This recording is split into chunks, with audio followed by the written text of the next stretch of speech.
जाए, लेकिन दादी भी उन बच्चों की फीलिंग को समझकर उसको बताना शुरू की कि मैंने उसको क्यों वो कतरन की कालीन दिया। तो ये जो पारिवारिक संबंध मैंने देखा, तो वो मुझे बहुत ही अच्छा लगा कि कैसे एक दूसरे से बात करते हैं। इसको पढ़ते ही मैं अपने जो एक बचपन की यादें में हम लोग भूल जाते हैं कि कैसे मेरी दादी को तो मैंने नहीं देखा था, लेकिन नानी के पास मैं जाता था तो कैसे वो प्रेम करती थी। तो वो चीज़ मुझे एक बहुत भावुक ही किया।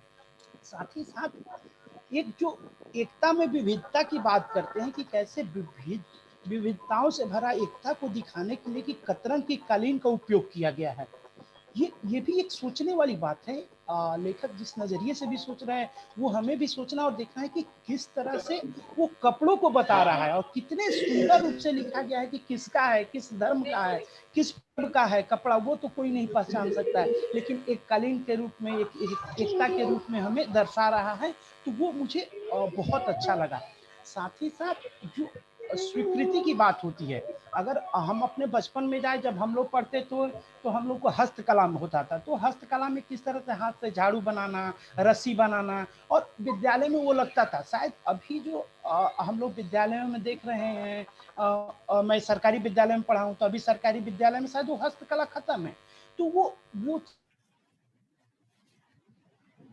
उस एक शिक्षक जो शिक्षिका थी, उन्होंने थोड़ा रूढ़ि भावना अपनाई कि नहीं यार ये क्या है, पुराना चीज को देखकर ही वो लगाव ना हो पाना, वो मुझे थोड़ा सा वो शिक्षक के प्रति थोड़ा सा मुझे अ, मेरे मन में कुछ और चल रहा था कि ऐसा वो क्यों कर रही थी। लेकिन उसका जब लगा और उसके सोच को, उसके विचार को सब लोग स्वीकृत किए, तो वो मुझे बहुत बहुत ही अच्छा लगा।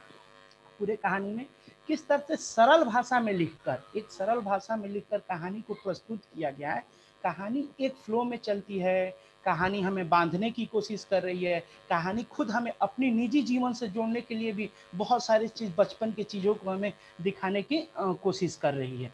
तो मेरी तरफ से यही था। मेरी तरफ से सर के लिए एक प्रश्न था कि सर ने जब लेखक के रूप में इस कहानी को लिख रहे थे, तो मैं तो इस कहानी को पढ़ा तो बहुत भावुक हुआ था, तो उनकी भावना क्या थी? धन्यवाद। अभी सवाल का जवाब अभी चाहते हो विनीत?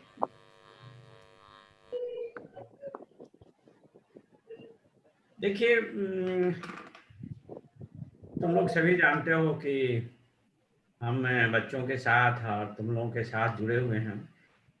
और विनीत, तुम्हें याद होगा कि हम लोग बनिया छापर में जब बच्चों के साथ काम कर रहे थे, तो बच्चों के साथ हम खेल खेल रहे थे। और जब बच्चों हम गिर गए और बच्चे सभी हम पर लद गए, तो उनमें बहुत खुशी हुई कि इनके ऊपर आज हम इनको तो पटक दिए। मानव भारती फाउंडेशन स्कूल में बच्चों के साथ जुड़े हैं, परिवर्तन में बच्चों के साथ जुड़े हैं वैसे बच्चे। और वे बच्चे विभिन्न वर्गों से आते हैं, विभिन्न जाति धर्म से आते हैं। तो हमें लगता है कि हम लोग को बच्चों को एक के लिए एक बहुत ही स्पेशल स्थान है मेरे दिल में। और मुझे लगता है कि इन्हें यदि मौका दिया जाए तो ये बहुत कुछ कर सकते हैं। इन संभावनाओं को समझने के लिए ही मैं इस तरह की कहानियां लिखता हूँ। और पहले भी हमने जैसे मानव भारती के एक गेट के ऊपर पेड़ को इंगित करते हुए मैंने एक कहानी लिखी थी कि मेढक के घोंसले में कौवे की रसोई। तो ये वाह! सभी बच्चों के प्रति जो मेरा अगाध प्रेम है, उनकी संभावनाओं के प्रति जो हमारी सकारात्मकता है, उसको लेकर ही विनीत इस कहानी को मेरी भावना यही थी। और हम लोग सभी जानते हैं कि समाज की वास्तविकता भी किस तरह की है। इन वास्तविकताओं ने भी मुझे प्रेरित किया कि मैं कुछ इस तरह व्यक्त करूं।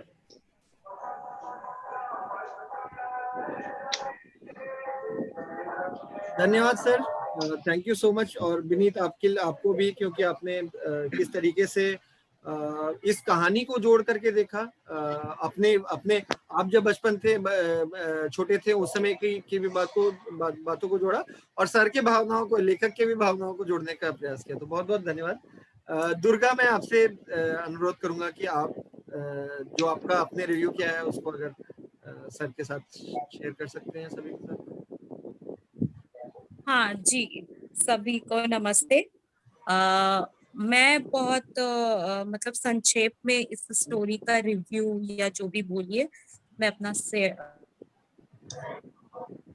शेयर करना चाहती हूँ। तो पहले मैं थोड़ा स्टोरी के बारे में बात करूंगी कि ये किस तरह से दो कैरेक्टर को बहुत फोकस करके लिखा गया है, और सिर्फ इस कैरेक्टर जो सबीना है और उनकी दादी, और बाकी जो कैरेक्टर है उनके इर्द गिर्द उस कहानी में घूमते हैं, और लेकिन वो एक सपोर्टिंग कैरेक्टर्स हम बोल सकते हैं कि इस कहानी के हैं, और वो आपको कहानी में मिलते जाएंगे। जैसे जैसे आप कहानी पढ़ेंगे तो कभी भाई, कभी उनकी माता, या कभी उनके टीचर, ये बाकी चीजें मिलते हैं।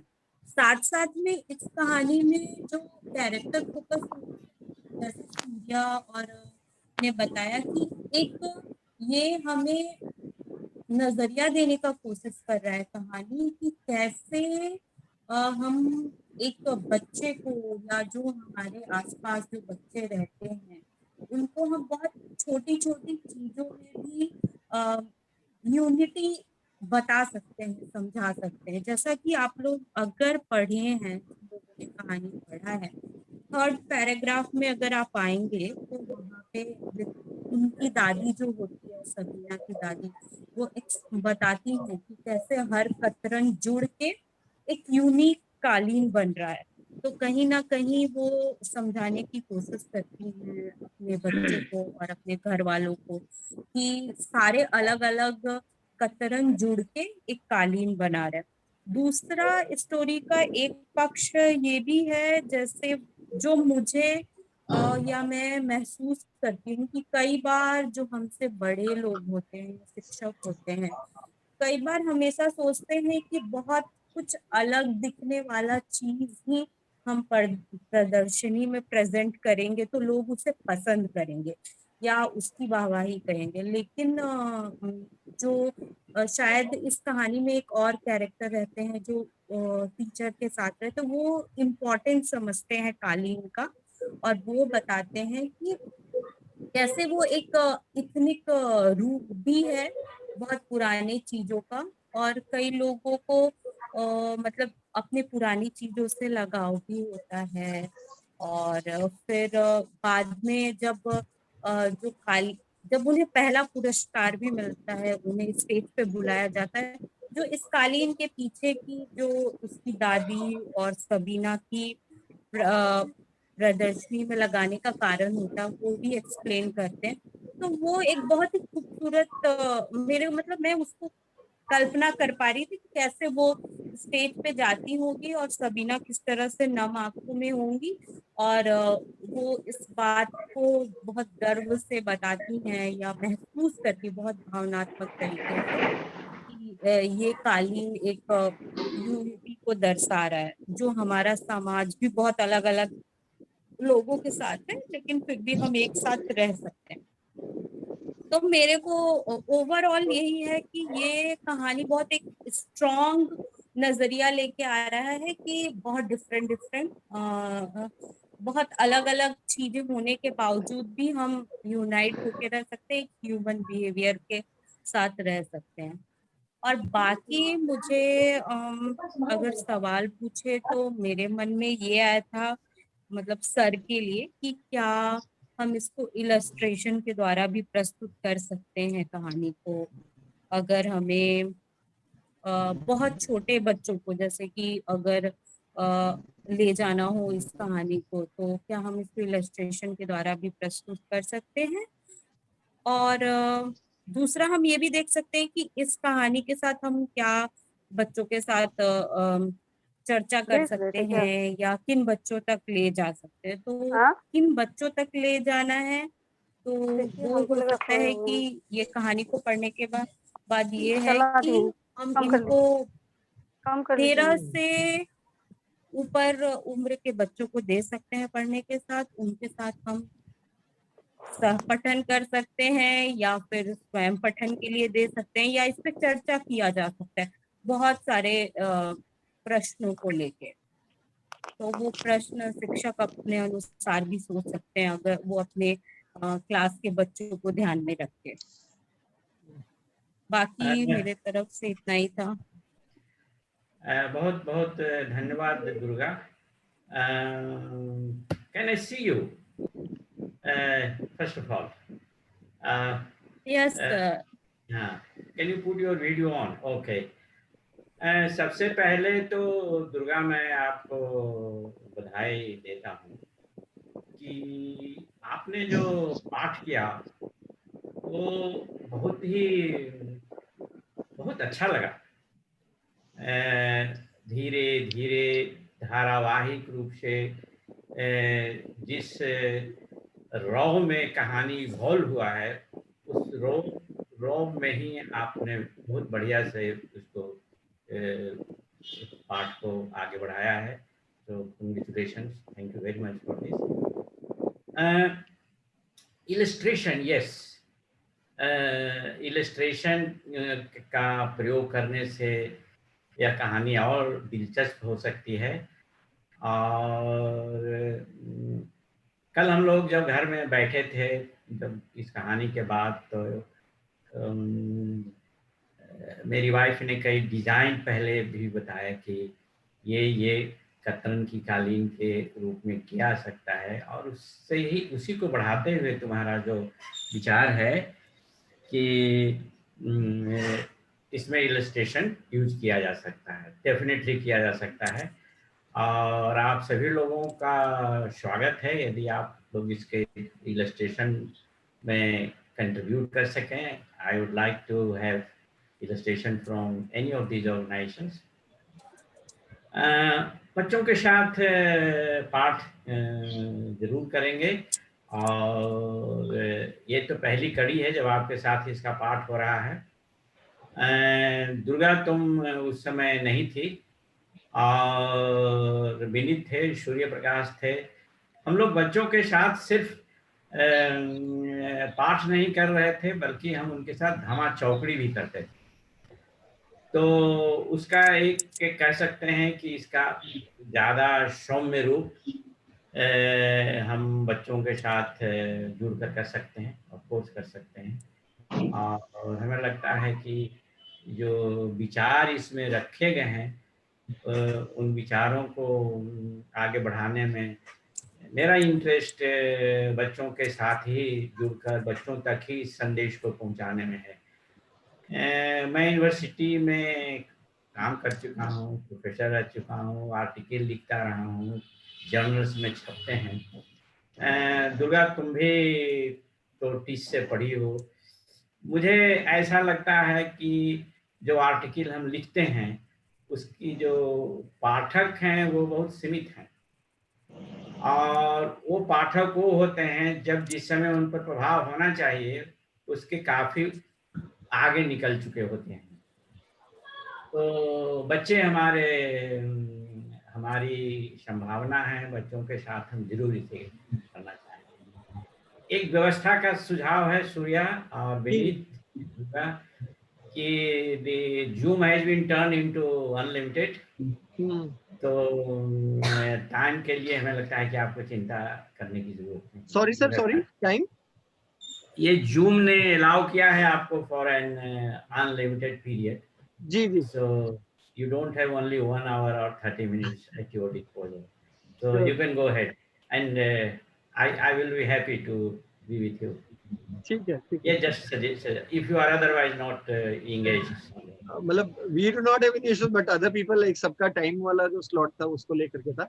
आज एनीवेज हम लोग 4:15 तक कोशिश करेंगे, अगर 10-15 मिनट आगे चला, and then people who are interested who can definitely be connected, so that's fine। ठीक है, धन्यवाद दुर्गा, आपने जो अपने स्टोरी के एक्सपीरियंस को साझा किया। रवि जी को मैंने एक और प्रश्न मैसेज में डाला है, आप रवि जी उसको देख करके अगर मैसेज में करेंगे, क्योंकि कई बार जब कम्युनिकेशन चल रहा है इधर वर्बल, तो वो रिटर्न वाला भी चल सकता है। मैं टिंकू को सॉरी विश्वनाथ को से रिक्वेस्ट करता हूँ कि वो अपने जो एक्सपीरियंस है, रीडिंग एक्सपीरियंस, वो शेयर करें। जी सर, जी सर, सभी को नमस्कार सर। कैसे हो भाई? जी सर, ठीक है। नमस्कार। प्रणाम सर। हमने एक कहानी पढ़ा, कतरन की कालीन। तो हमें एक कहानी में 2 पार्ट समझ में आया। और एक पार्ट पहला है कि जो आज के मतलब जनरेशन से खत्म होते जा रहा है, जो बच्चों को दादी से लगाव या दादी को बच्चे के प्रति लगाव, जो बहुत कम देखने को मिलता है, जो हमें बहुत अच्छा लगा और हमें पुरानी बातें को याद दिला दिया, ताजा कर दिया।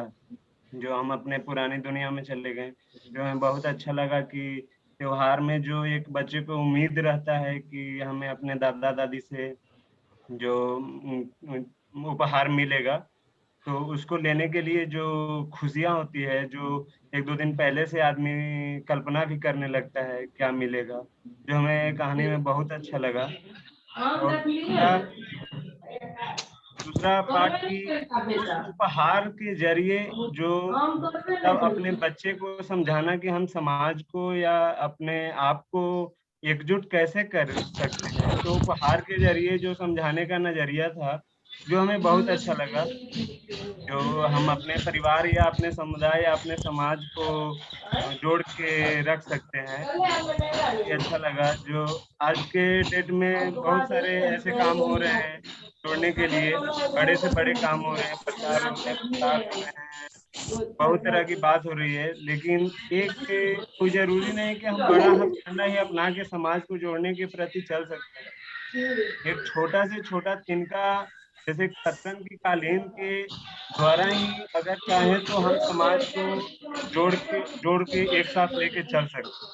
क्योंकि हमें कहानी में विश्वनाथ सर, मैं बीच में आपको इंटरप्ट कर रहा हूँ। मेंबर से मैं आग्रह कर सकता हूँ क्या कि थोड़ा अपने आप को म्यूट कर लें? मुस्कान वाले पे। हाँ, मुस्कान जी आप कृपया म्यूट, और बाकी भी सदस्यों से आग्रह है कि जब एक वक्ता बोल रहे हैं उनके सम्मान में कृपया अपने आप को म्यूट रखें।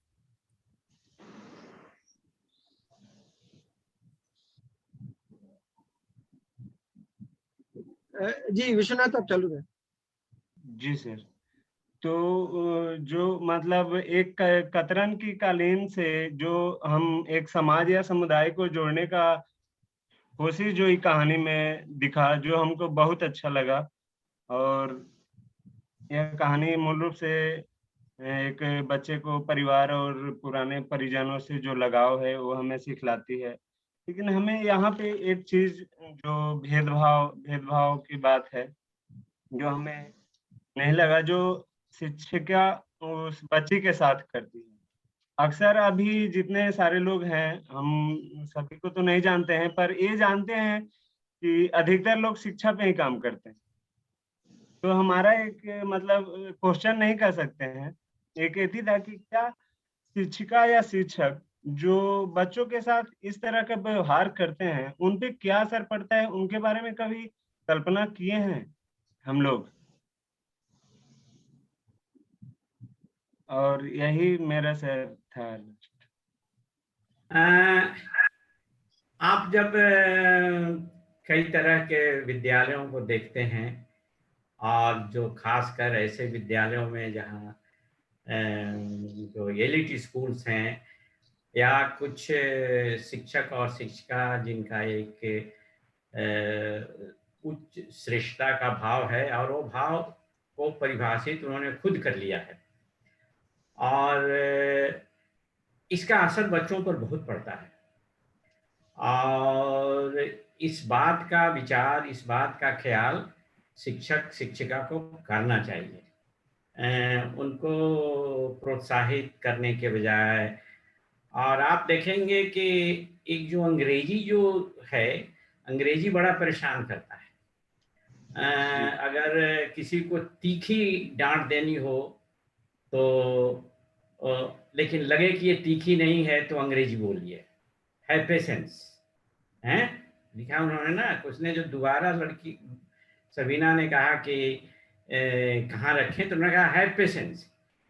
और पहली बार तो उन्होंने उसे इग्नोर करते हुए ही, लेकिन अपनी बात को उन्होंने कोलिग से साझा कर दिया कि actually they don't have idea. और जब वो दे कहते हैं THUI, तो उससे उन तमाम लोगों की ओर वो इशारा कर देते हैं जो उनके हिसाब से वो जो निम्न श्रेणी के हैं, मध्यम श्रेणी के हैं, जिनकी शिक्षा दीक्षा एक खास तरह से नहीं हुई है, उनकी परिभाषा होती है।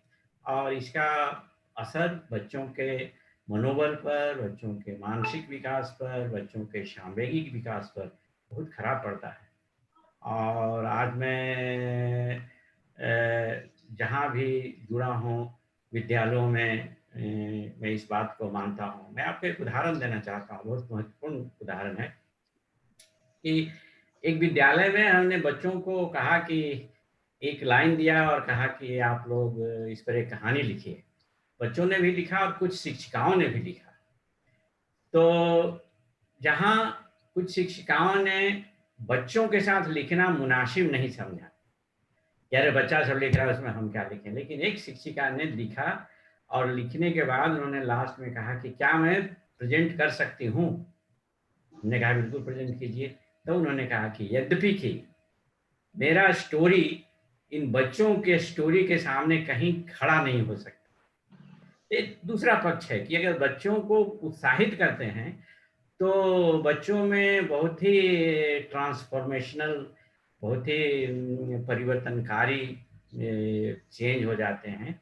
इसलिए शिक्षक, शिक्षिका या इस तरह के जो भी लोग हैं जो बच्चों को मेंटरिंग कर रहे हैं, इन चीज़ों को ध्यान में रखने की जरूरत है।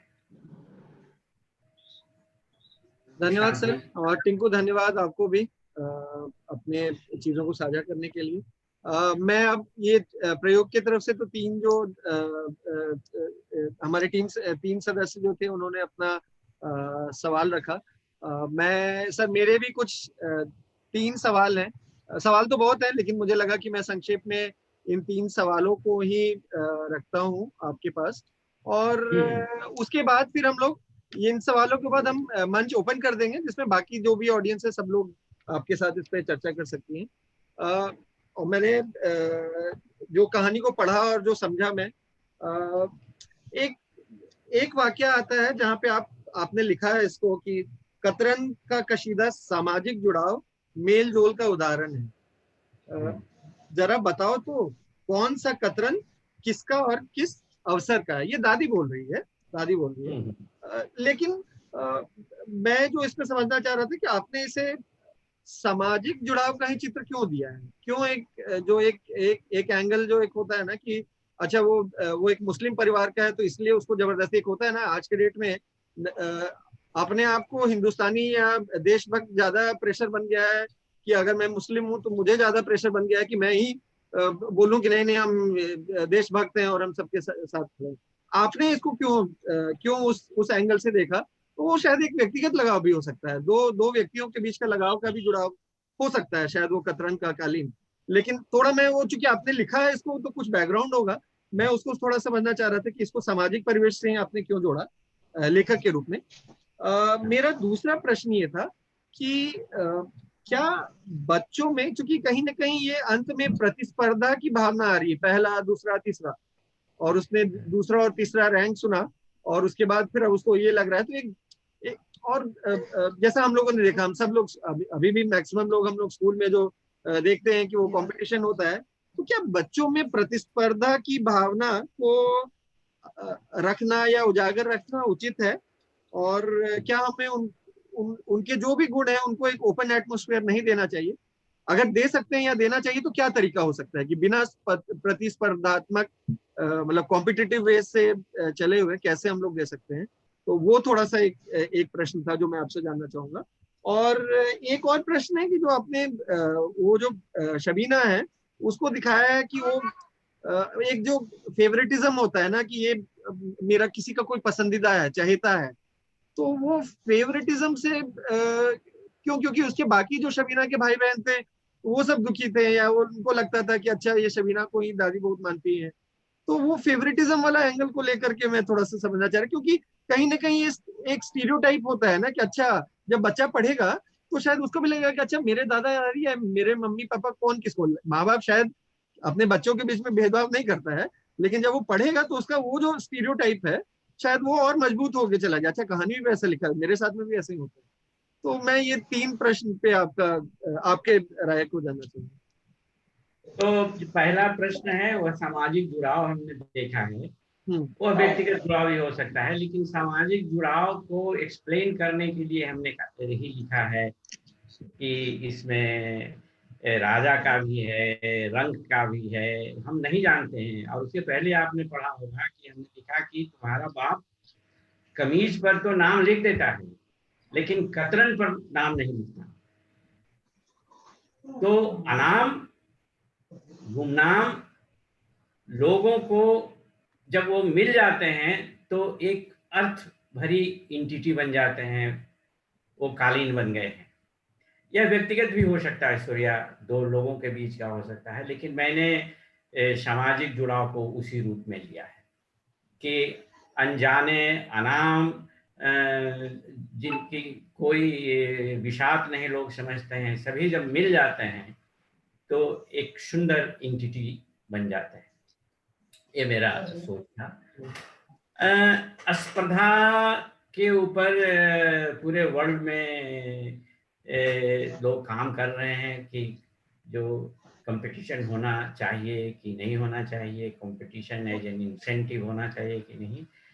और ऐसा देखा गया है अभी तक जो प्रतिस्पर्धा को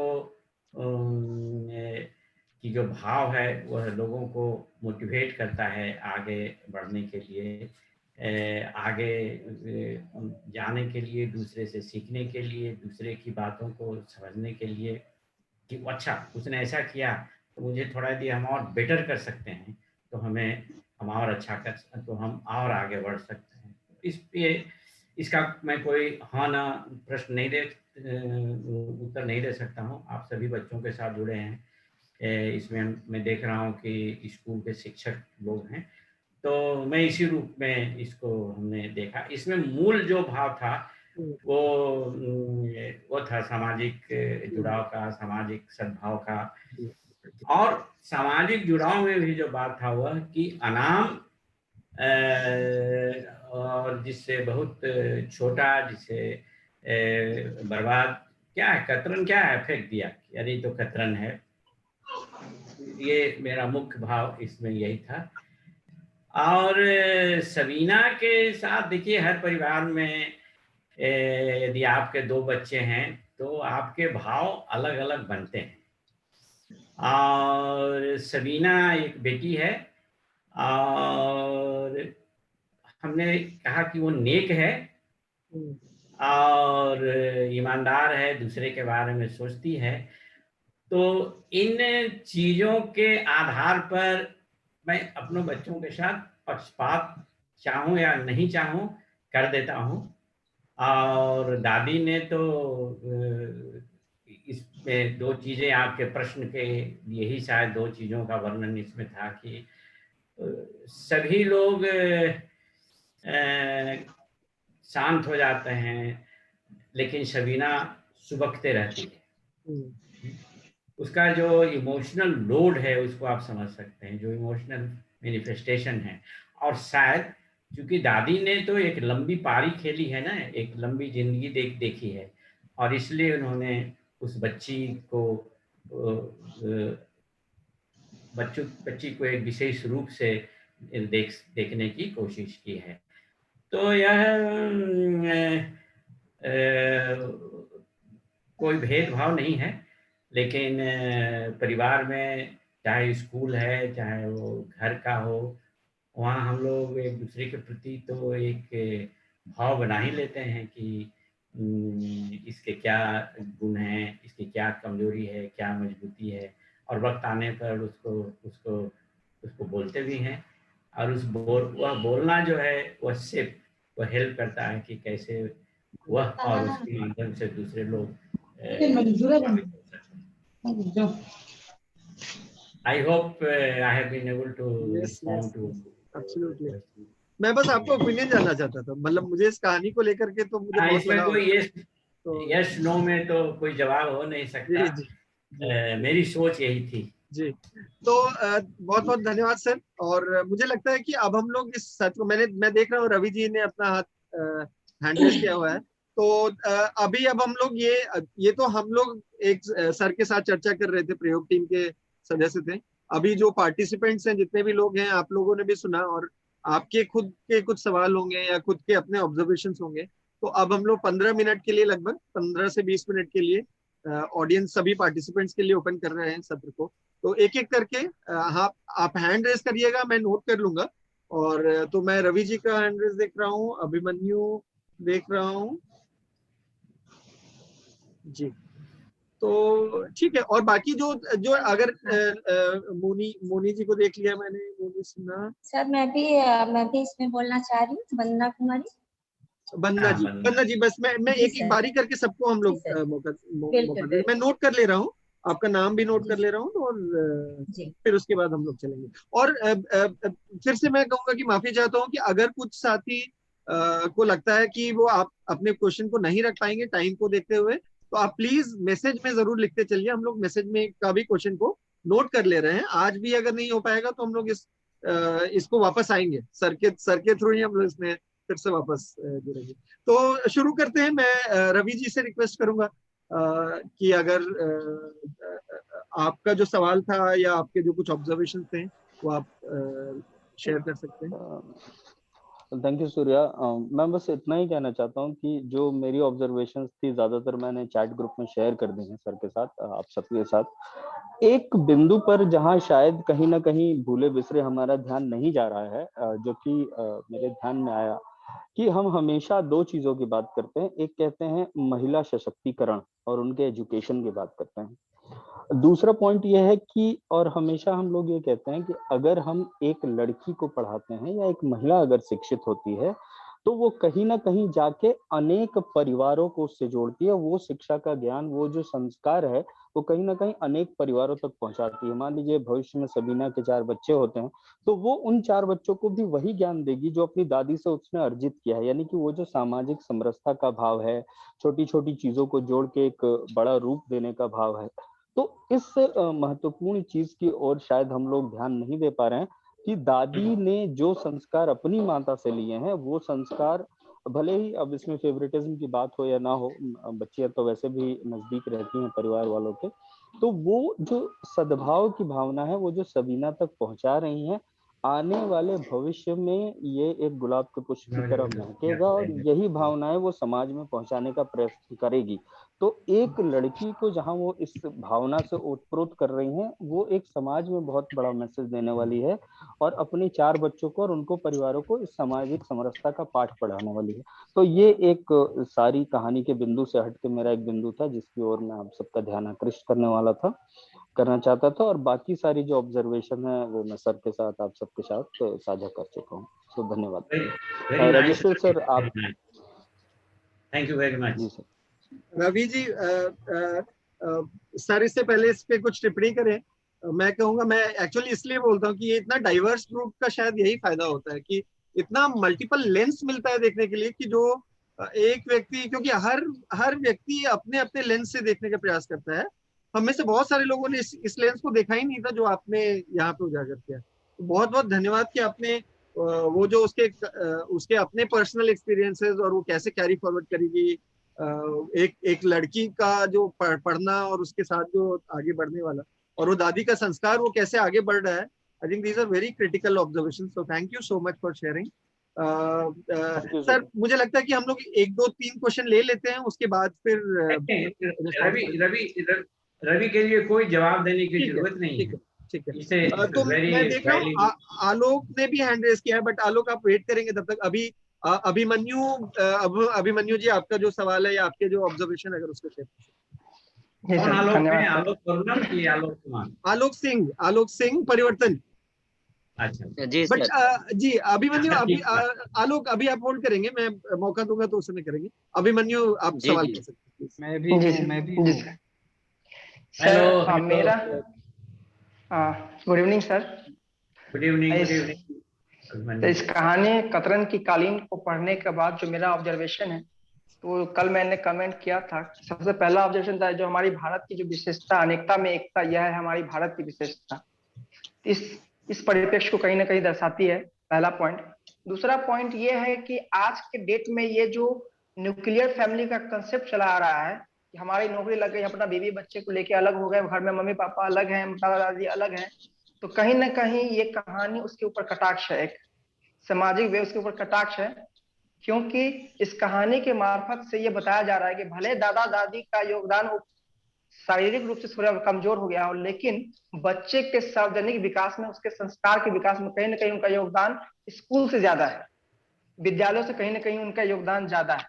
तो ये बात भी इस कहानी में दर्शाई गई है। तीसरी बात ये है कि दादा दादी का लगाव तो पोता पोतियों पे होता ही होता है, लेकिन कहीं ना कहीं दादी जो है इस बात का सबक भी देती है पूरे परिवार को कि जो वेस्टेज है, जो चीजें उपयोग में नहीं है, जो खराब हो गई है, उसका यूज करके कुछ ना कुछ उपयोगी चीज बनाया जा सकता है और उससे भी प्राइज विनर हो सकता है। तो कहीं ना कहीं एक इस बात पे भी चर्चा जो छूट गया, अभी तक चर्चा कहीं नहीं आया, जो कतरन है। तीसरी बात क्या है कि जो हमारे घर के बुजुर्ग लोग हैं, वो हमारे भाव को, हमारे चेहरे को, एक्सप्रेशन को देख के समझ जाता है किसका लगाव किस वजह से। जब उसमें बात चर्चा हुई है कि सबीना जब भी दादी बुनती थी तो उसको छू के बहुत उसकी तरफ अट्रैक्शन महसूस करता था, और इसको दादी भली बात बिना कहे समझ गई। इस बात का भी भाव हुआ है कि हमारे बुजुर्ग लोग हमारी परेशानियों को बिना कहे वो समझ जाते कि बेटा क्या तुमको जरूरत है, क्या नहीं है, और बिना कहे हमको वहां तक हेल्प भी कर देते, पहुंचा देते। हमारे अंदर हमारा तो, और सबीना तो बहुत छोटी बच्ची है तो उस भाव को नहीं देख पा रही है, लेकिन जब वो स्कूल में जाती है, प्रेजेंट करती है और उसको प्राइज मिलता है, तो कहीं ना कहीं जो बुजुर्गों का दृष्टि वहां तक पहुंचा था वो उसका उनको अनुभव जरूर होगा।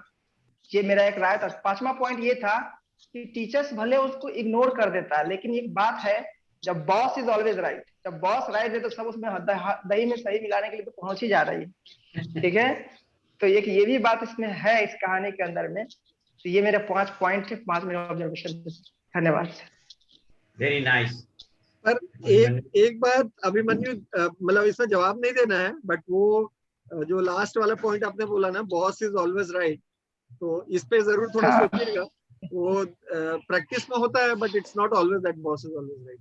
तो बस ये मेरा ऑब्जर्वेशन था, बाकी आप के ऊपर है। So now we go with Moni ji. आप आपके जो ऑब्जर्वेशंस थे आप शेयर कर सकती हैं। First of all, good afternoon all of you, and Rajeshwar sir and director sir and all the dear colleagues and participants. मैंने भी questions पढ़ा और मैंने जो कहानी पढ़ी है, कहानी तो बहुत ही उम्दा है और सबसे बड़ी चीज कि वो बहुत ही रियलिस्टिक है, सच को बताती है कि शायद कहीं ना कहीं किसी परिवार में ये घटना होती हो या हो रही हो।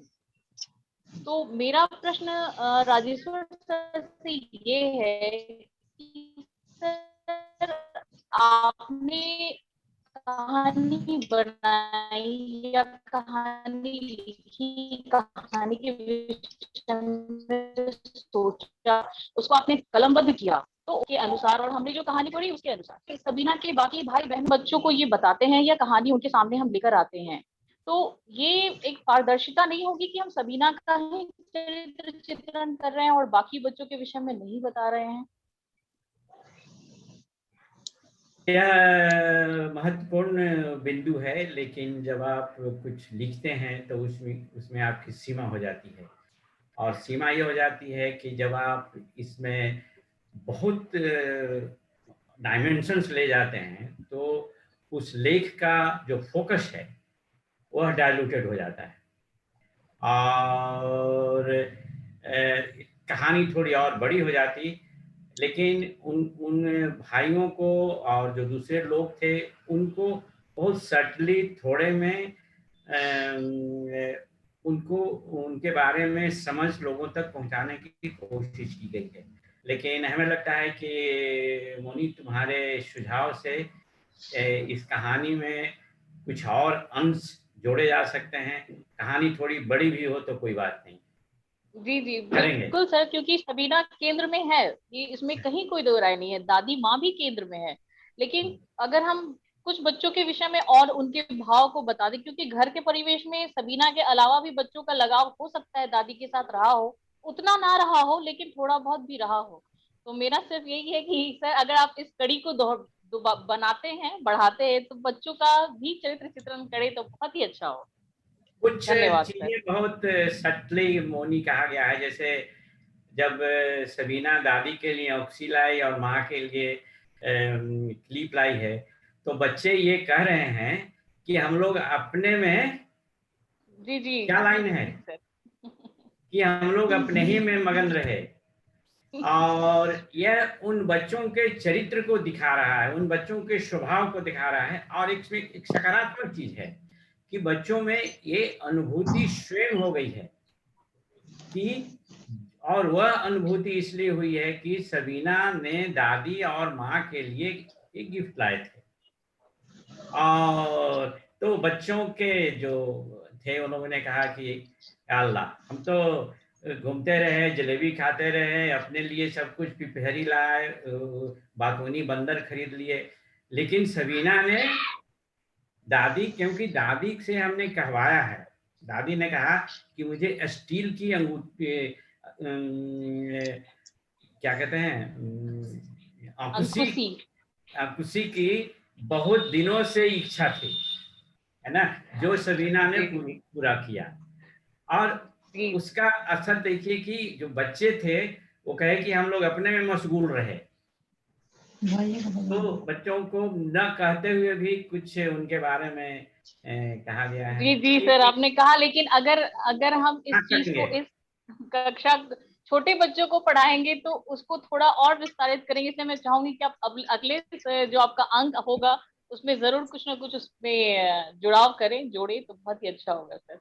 मोनी, आपके डायरेक्टर और आपके प्रिंसिपल दोनों जानते हैं, हम लोग की मंशा थी अब तक 3-4 वॉल्यूम निकल गया होता फाउंडेशन स्कूल से कहानियों का संग्रह। ये बीच में जो लॉकडाउन और कोरोना और ये हो गया इसकी वजह से, और वही हाल देखिए कि जो प्रयोग का हुआ, प्रयोग ने इतने सारे कहानियों का संग्रह, आपको बता देना चाहेंगे कि सूर्या ने मानव भारती और फाउंडेशन को भी बहुत सारी किताबें शेयर की हैं। तो इच्छा तो यही है कि विभिन्न वर्ग के लोगों के लिए करें, विभिन्न वय के लोगों के लिए करें, और इस तरह की बातें सुनकर प्रोत्साहित होता हूँ कि कुछ करें।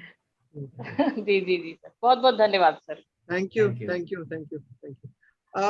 सर अभी कुछ और प्रश्न जो हैं आगे हैं, तो मुझे लगता है कि 2-3 प्रश्न एक साथ ले लेते हैं, उसके बाद अगर आप उस पे जवाब करें। हाँ ले लीजिए। वंदना जी से रिक्वेस्ट करूंगा, वंदना जी अगर आप अपना टिप्पणी या प्रश्न जो भी है वो रख सकते हैं। आलोक है, देवानंद है। जी जी जी आ रहे हैं।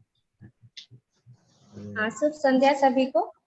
ये कतरन की कली जो सर के द्वारा लिखी गई है, राजेश्वर सर के द्वारा, तो इसको मतलब इसका शीर्षक ही अपने आप में बहुत रोचक है।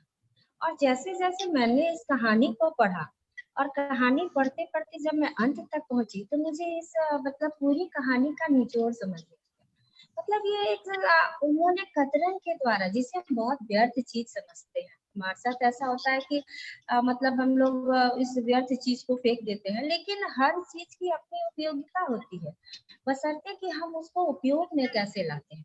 तो जैसा दादी ने कतरन को इकट्ठा करके बहुत ही खूबसूरत कालीन बना दिया, और उसके द्वारा उन्होंने मतलब ये पूरे समाज को ये मैसेज दिया कि अगर हम लोग एक साथ मिलकर एकता से काम करते हैं, तो वो उसके मतलब जो उसके रंग होते हैं, विविध रंग होते हैं, वो बिल्कुल ही अलग होते हैं। तो ये एक संदेश था उनकी कहानी के द्वारा। दूसरा चीज ये था कि ये मतलब संयुक्त परिवार जो दिखाया गया है, जो इसका मतलब परिप्रेक्ष्य दिखाया गया है, उसमें जो मतलब जितने लोग हैं, तो उसमें भी मतलब दिखाने का प्रयास किया गया है कि जो परिवार के लोग हैं वो एक दूसरे से बहुत घुले मिले हैं, फिर भी कुछ मतलब ऐसे तो दादा दादी से बच्चों को बहुत प्यार होता है, पर कुछ बच्चे जो है वो बहुत ही ज्यादा करीब होते हैं। तो सबीना जो थी वो अपने दादी के बहुत करीब थी और दादी को बनाते देखती थी तो उसे बहुत अच्छा लगता था। तो हो सकता है कि बात बात में दादी भी कभी उसे किसी का जिक्र करती हो और वह चीज भी उसके दिमाग में रहा होगा। तो इसलिए जब उसे मतलब अपने ईद के त्योहार पर जब वो गई बाजार तो उसे भी अपनी दादी की बातें याद आई और उसने दादी के लिए खरीद लिया। तो ये मतलब परिवार में रहकर हम लोग एक दूसरे की भावनाओं को कैसे समझ सकते हैं, तो ये भी चीज इसमें दिखाने का प्रयास किया गया है। और तीसरी चीज जो इसमें मतलब दिखाने का प्रयास किया गया है वो इस मतलब जैसे कहते हैं कि कोई भी स्त्री जो है पूरे घर को बांध के रखती है, तो जब वो मतलब वो घर से ही एकजुटता की शिक्षा जब लेनी शुरू करती है तो वह चाहती है कि उसके आसपास के लोग, उसके समाज के लोग, उसके देश के लोग भी एक इसी तरह से एकजुट में बंद कर रहे हैं। और दादी के मतलब उस कालीन बनाने के पीछे भी यही उद्देश्य था और इसी उद्देश्य से उन्होंने शबीना को भी यह मतलब कालीन दिया ताकि वह स्कूल में उसे दिखा सके। और मतलब दादी की ये जो सोच थी वो बहुत ही मतलब सकारात्मक थी और उसे एक नई दिशा मिली और वहाँ के भी जो निदेशक थे उन्होंने उनकी सोच को देखा। तो कहने का अर्थ यह है कि हम किसी भी चीज को व्यर्थ न समझकर और उसको अपने हिसाब से उसे रंग में ढालें तो वो बहुत ही बहुमूल्य और उपयोगी चीज बन सकती है। सर के द्वारा ये जो कहानी लिखी गई थी वाकई ये बहुत ही प्रेरणादायक कहानी थी और ऐसी कहानी लिखने के लिए सर को बहुत बहुत धन्यवाद। वो हमें ऐसे ही कहानी मतलब लिखकर हमें प्रेरणा देते रहे ताकि हम लोग भी उससे कुछ सीख सकें। धन्यवाद। मैं भी कुछ बोलना चाहती हूँ। हेलो जी मैं एक बार सीक्वेंस से चले क्या अनीता जी, मैं आपका नाम लिख ले रहा हूँ। आलोक और राज हैं पहले, तो हम लोग सीक्वेंस से चलते हैं, उसके बाद अनीता जी आपको हम लोग करेंगे जी। सॉरी आलोक। मेरा नाम रूपा हूँ।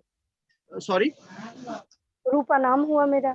अच्छा रूपा, ठीक है रूपा जी आपका नाम हम लिख ले रहे हैं। तो पहले आलोक बोल देते हैं, राज बोलेंगे, उसके बाद रूपा जी आप प्लीज शेयर कर दीजिएगा। सीक्वेंसली चले हम लोग सीरियली जैसे रिक्वेस्ट है। ठीक है आलोक। या जी sir.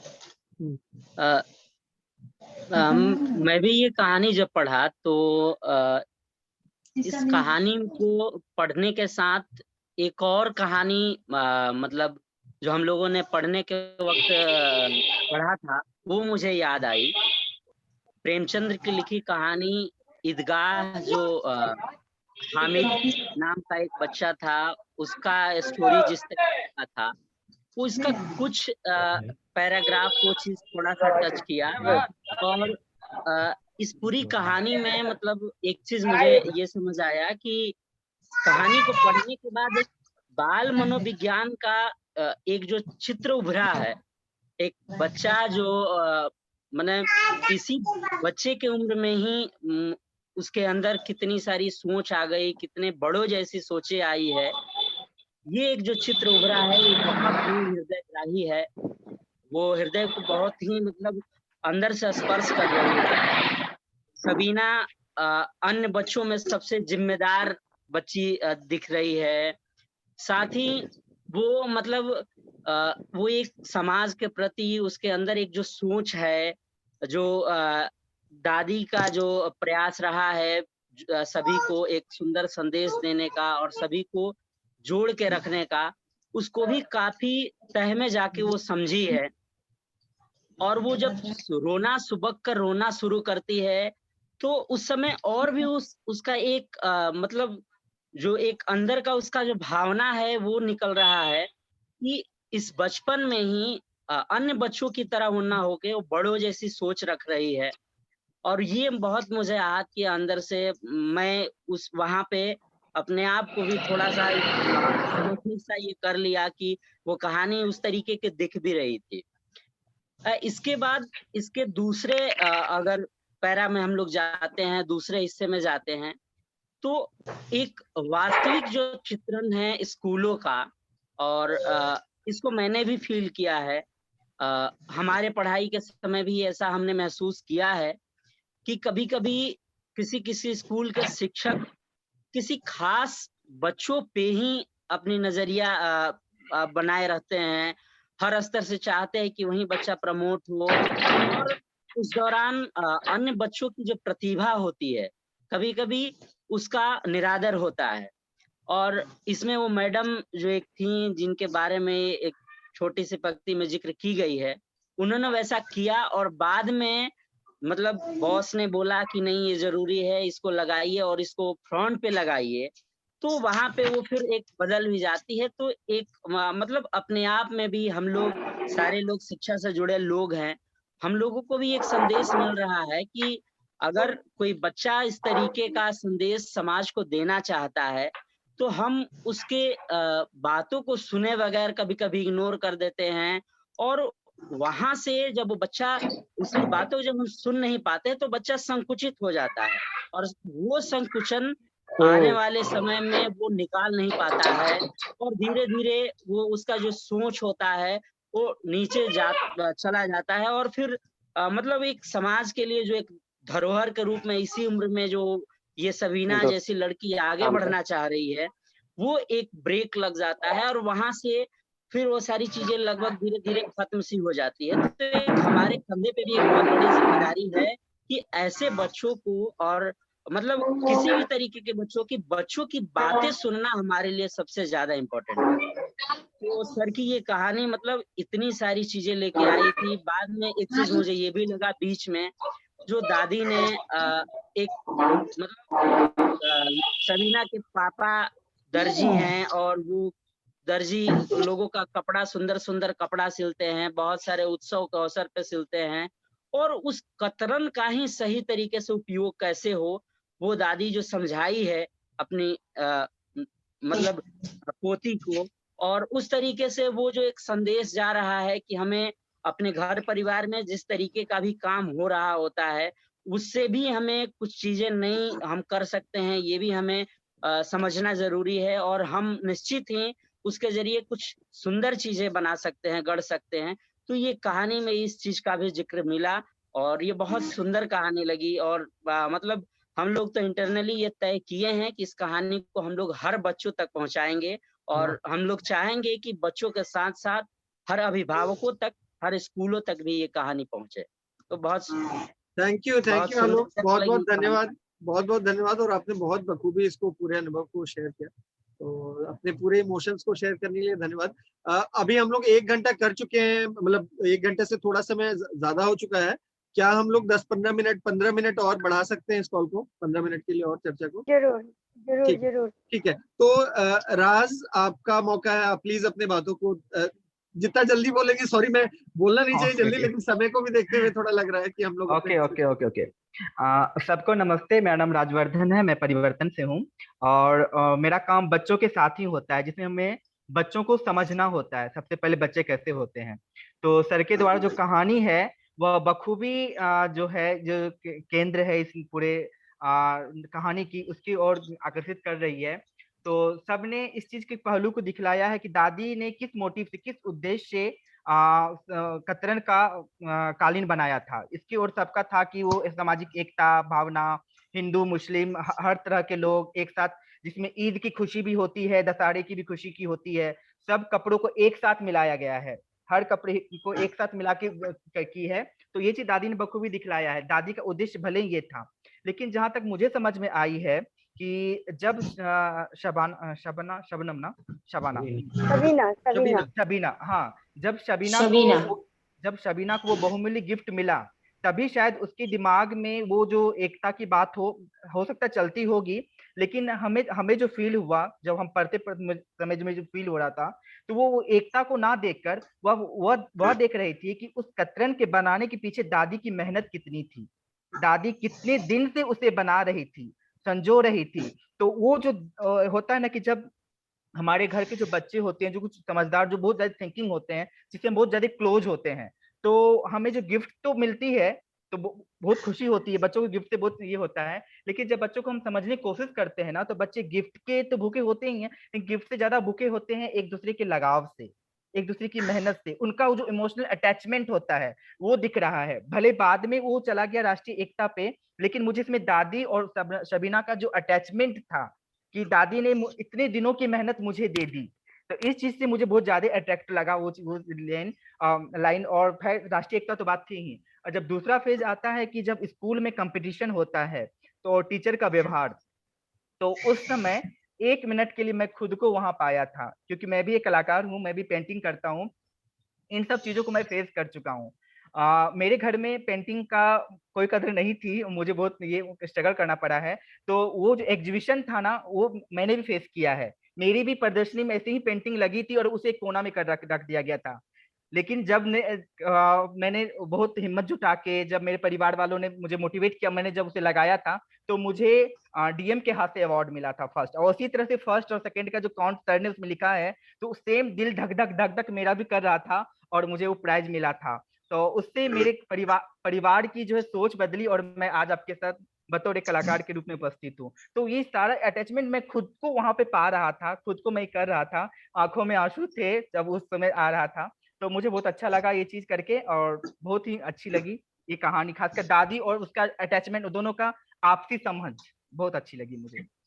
Thank you so much राज। और मुझे लगता है कि आपका अपना व्यक्तिगत जो हुनर है पेंटिंग वाला, वो बहुत पर्सनलाइज्ड वे में ये स्टोरी बैक किया। आई थिंक स्टोरीज यही होते हैं। स्टोरीज हमें या तो दो ही चीज का काम करते हैं, या तो वो खिड़की का काम करते हैं जो हमें दूसरी दुनिया की ओर लेके जाते हैं, या फिर वो आईने का काम करते हैं जो मिरर के रूप में रिफ्लेक्ट करते हैं कि क्या ये मेरा ही स्टोरी तो नहीं है। तो मुझे लगता है कि ये स्टोरी आपके लिए एक मिरर के रूप में है। तो thank you so much. So let's move with आशीर्वाद। आशीर्वाद, आप प्लीज आपके जो क्वेश्चन है या आपने जो शेयर करना चाह, आई थिंक आशीर्वाद जी नमस्कार।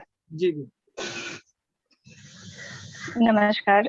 राजेश्वर सर से मैं एक सवाल पूछना चाहूंगी। सर, ये कतरन की कालीन ही क्यों? क्योंकि मैं जब पढ़ रही थी तो मेरे दिमाग में ये आया कि हम एक छोटा सा एक दीवार भी ले सकते थे जिसमें रंग बिरंगे पेंटिंग जो हो सकता है, और उसको एक एग्जाम्पल के रूप में ले सकते थे, या एक नॉर्मल एक सीनरी ले सकते थे, पेंटिंग ले सकते थे जिसमें हर प्रकार के रंग होते हैं, और वो भी हमारी इस विविधता में एकता को दर्शा सकता था। बट आपके पास ये जो आइडिया आया कतरन की कालीन, वो कैसे ओरिजिनेट हुआ? लाइक आपको क्यों ऐसा लगा कि यही बेस्ट होगा? न तो कतरन की कालीन बेस्ट है, और न जो तुम बता रही हो वह बेस्ट है। जब तुम किसी चीज को की रचना के लिए सोचती हो तो बहुत सारे भाव विचार आपको प्रभावित करते हैं, और वो उस समय के जो भाव हैं, उस समय की जो परिस्थितियां हैं, उस समय जो आप पर प्रभाव पड़ रहा है, उसी से वो एक परिदृश्य तय होता है कि मैं इसमें क्या लूं।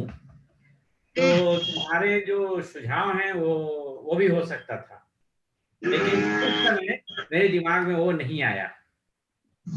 और यह बिल्कुल व्यक्तिगत होता है आशीर्वाद, एक इन ए गिवन टाइम इन स्पेस।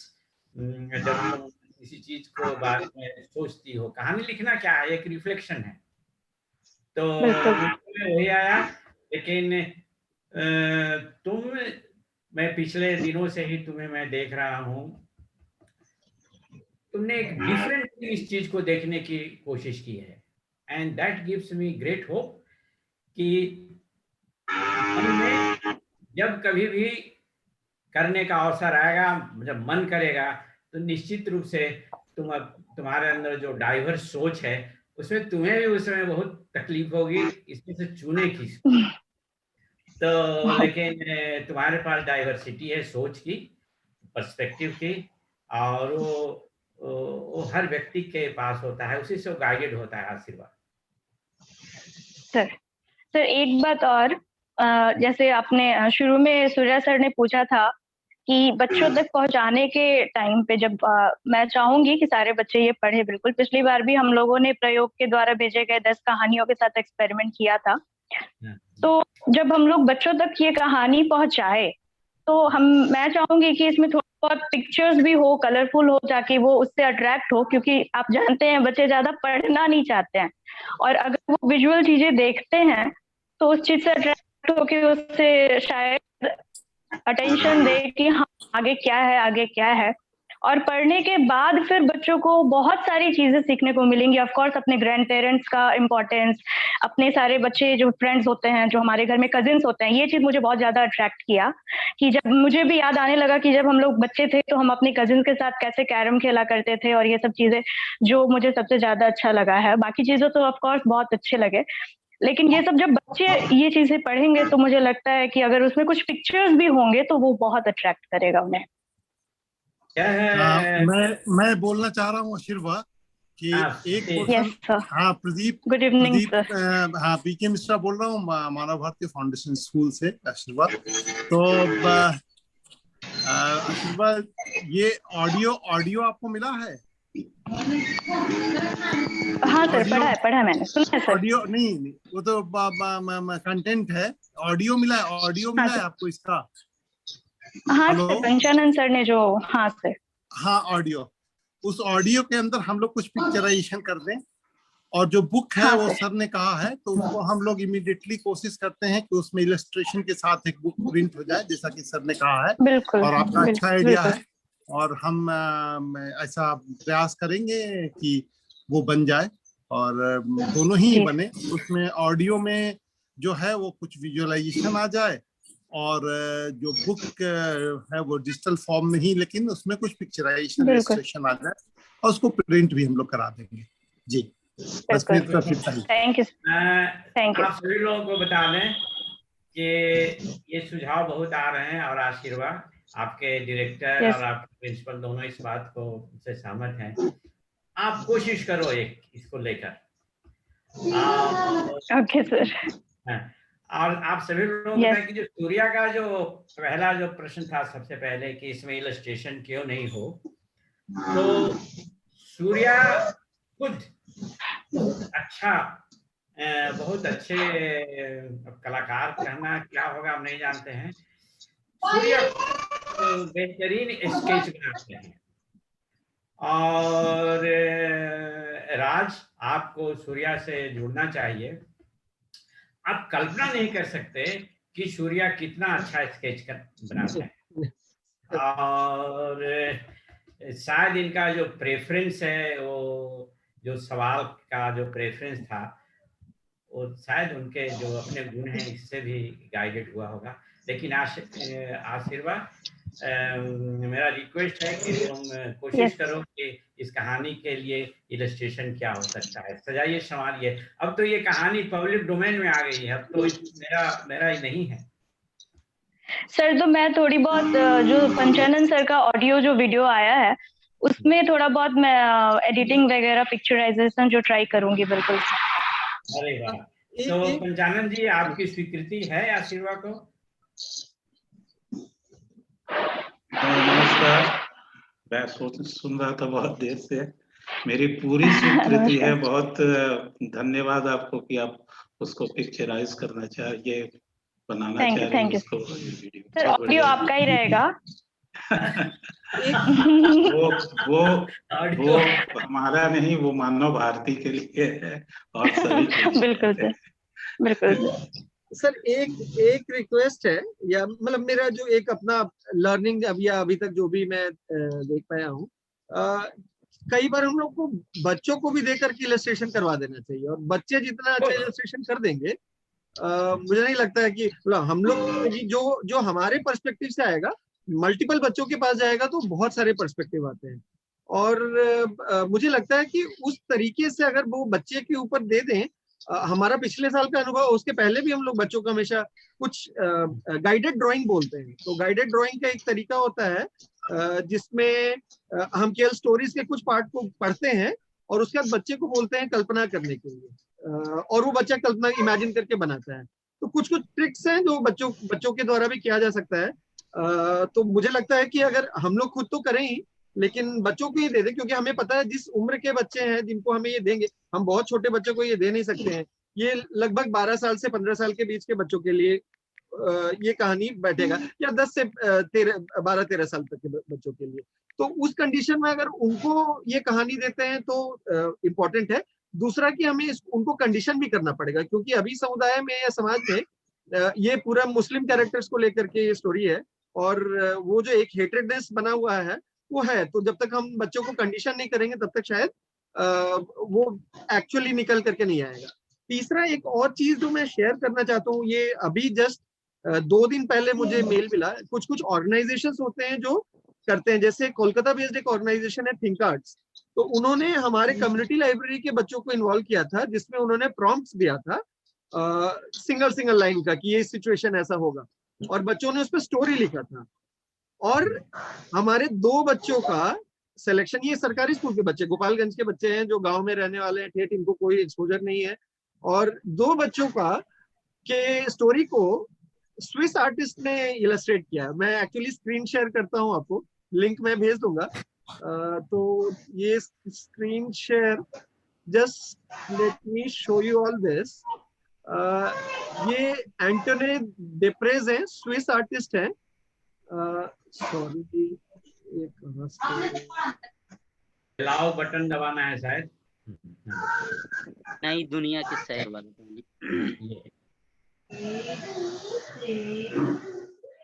लिखा हुआ, ये भी हम लोगों ने पढ़ा है इसको, ये गोलू का लिखा हुआ है। Very nice. ये भी एक बहुत अच्छी कहानी है। Very nice.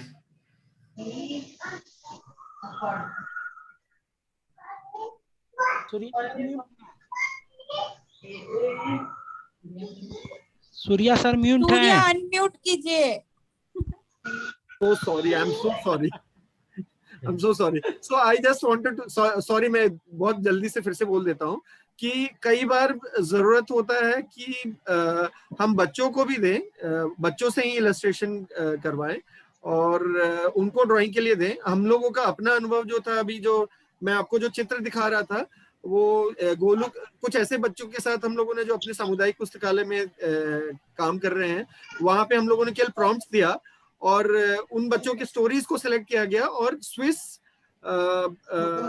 इलस्ट्रेटर ने उसको पूरा इलस्ट्रेट किया। वो स्विट्जरलैंड के एंटोनी डेप्रेस करके इलस्ट्रेटर हैं। मैं लिंक भेज दूंगा आप लोगों को, आप लोग भी उसको, उस कहानी को भी पढ़ सकते हैं और इलस्ट्रेशन को भी देख सकते हैं। तो कई बार कुछ तालमेल भी होता है दूसरे संस्थाओं के साथ, जिसमें मिल करके कुछ पावरफुल स्टोरीज का जरूर इलस्ट्रेशन किया जा सकता है। Very nice. So we have three more questions. आलोक अरुणम, रूपा जी और आनंद केशरी जी। सो आलोक, आप क्वेश्चन अपना पूछ सकते हैं। Sorry Surya, just a second. Surya, तुम सुन रहे हो मुझे? जी सुन रहे। आपके इस विचार को बहुत लोगों ने सपोर्ट किया है, आलोक अरुणम ने भी। आलोक, तुम्हें देखकर बहुत अच्छा लग रहा है कि तुम हो। और मानव भारती में अभी एक तुरंत किताब पब्लिश होने जा रहा है जो बच्चों के द्वारा स्टोरी बुक लिखी गई है और उसके सारे इलस्ट्रेशन बच्चों ने बनाए हैं। वाह। उसके कवर भी बच्चों ने बनाए हैं और जो वन लाइनर है प्रॉम्प्ट दिया हुआ, उस पर भी काम बीपीएस में भी करवाया हूँ मैं, और परिवर्तन में भी हुआ है और यहाँ भी हुआ है। So they are all valid suggestions। और एकलव्य ने काम किया है, आलोक बताएगा डिटेल में। तो आपको इस पर सभी लोगों की सहमति है और मैं चाहूँगा कि किसी दिन आप और दूसरे लोग जुड़ करके फाउंडेशन और मानव भारती में एक मेंटरिंग करके कुछ इसको आगे बढ़ाने की कोशिश कीजिए। तो स्टडी से लिंक, एक कनेक्ट विद अमंग। श्योर, ठीक है sir, sure, thank you. Alok disconnect हो गए हैं, तो रूपा जी आपका जो टिप्पणी है या सवाल है, आप प्लीज। सर मेरा कोई सवाल नहीं है। हमने जब ये कहानी पढ़ी तो हम बस एक छोटी सी अपनी भाव को रखना चाहते हैं। इस कहानी में जाति, धर्म, कपड़े की कीमत या सामान की कीमत, रद्दी चीज के उपयोगिता, उसके महत्व, ये सारी चीजों को दर्शाया गया है। लेकिन जो इस कहानी की आत्मा है वो है आत्मीय लगाव। वो है दादी के साथ पोती का और पोती के साथ दादी का आत्मीय लगाव। वो एक मतलब दादी अपने बच्ची पोती के फीलिंग्स को समझ रही हैं। वहां पर वो कई बच्चों को अलग अलग तरह का उपहार दे रही हैं, लेकिन वो सबीना के लिए ही कालीन को क्यों रखी, ये चीज परखना, यानी उसके अंदर के गुणों को परखना, उसकी क्षमता को परखना, उसकी भावनाओं को परखना, उसकी भावनाओं को समझना, मनोभाव को समझना, ये चीज हमें ज्यादा प्रभावित किया। क्योंकि सर सबसे बड़ी बात होती है कि बच्चे हों या बड़े, हम सामाजिक काम करते हैं तो हमारा हर चीज में, मेरा मानना है, हमारा मानना है या देखने को मिलता है, जहाँ आंतरिक रिश्ता होता है वहां पर सारे चीज खत्म हो जाते हैं, किंतु परंतु सवाल जवाब, वहां पर फिर दोनों एक हो जाते हैं और दोनों एक दूसरे को समझने लगते हैं, और वहीं से एक बहुत सुंदर फुटाव होता है रिश्ते का। और जब रिश्ते का फुटाव अच्छा हो जाता है तो मतलब फिर कुछ और कहने की आवश्यकता नहीं रहती है मेरे समझ से। ये कहानी कई नजरिया से हम देख रहे हैं।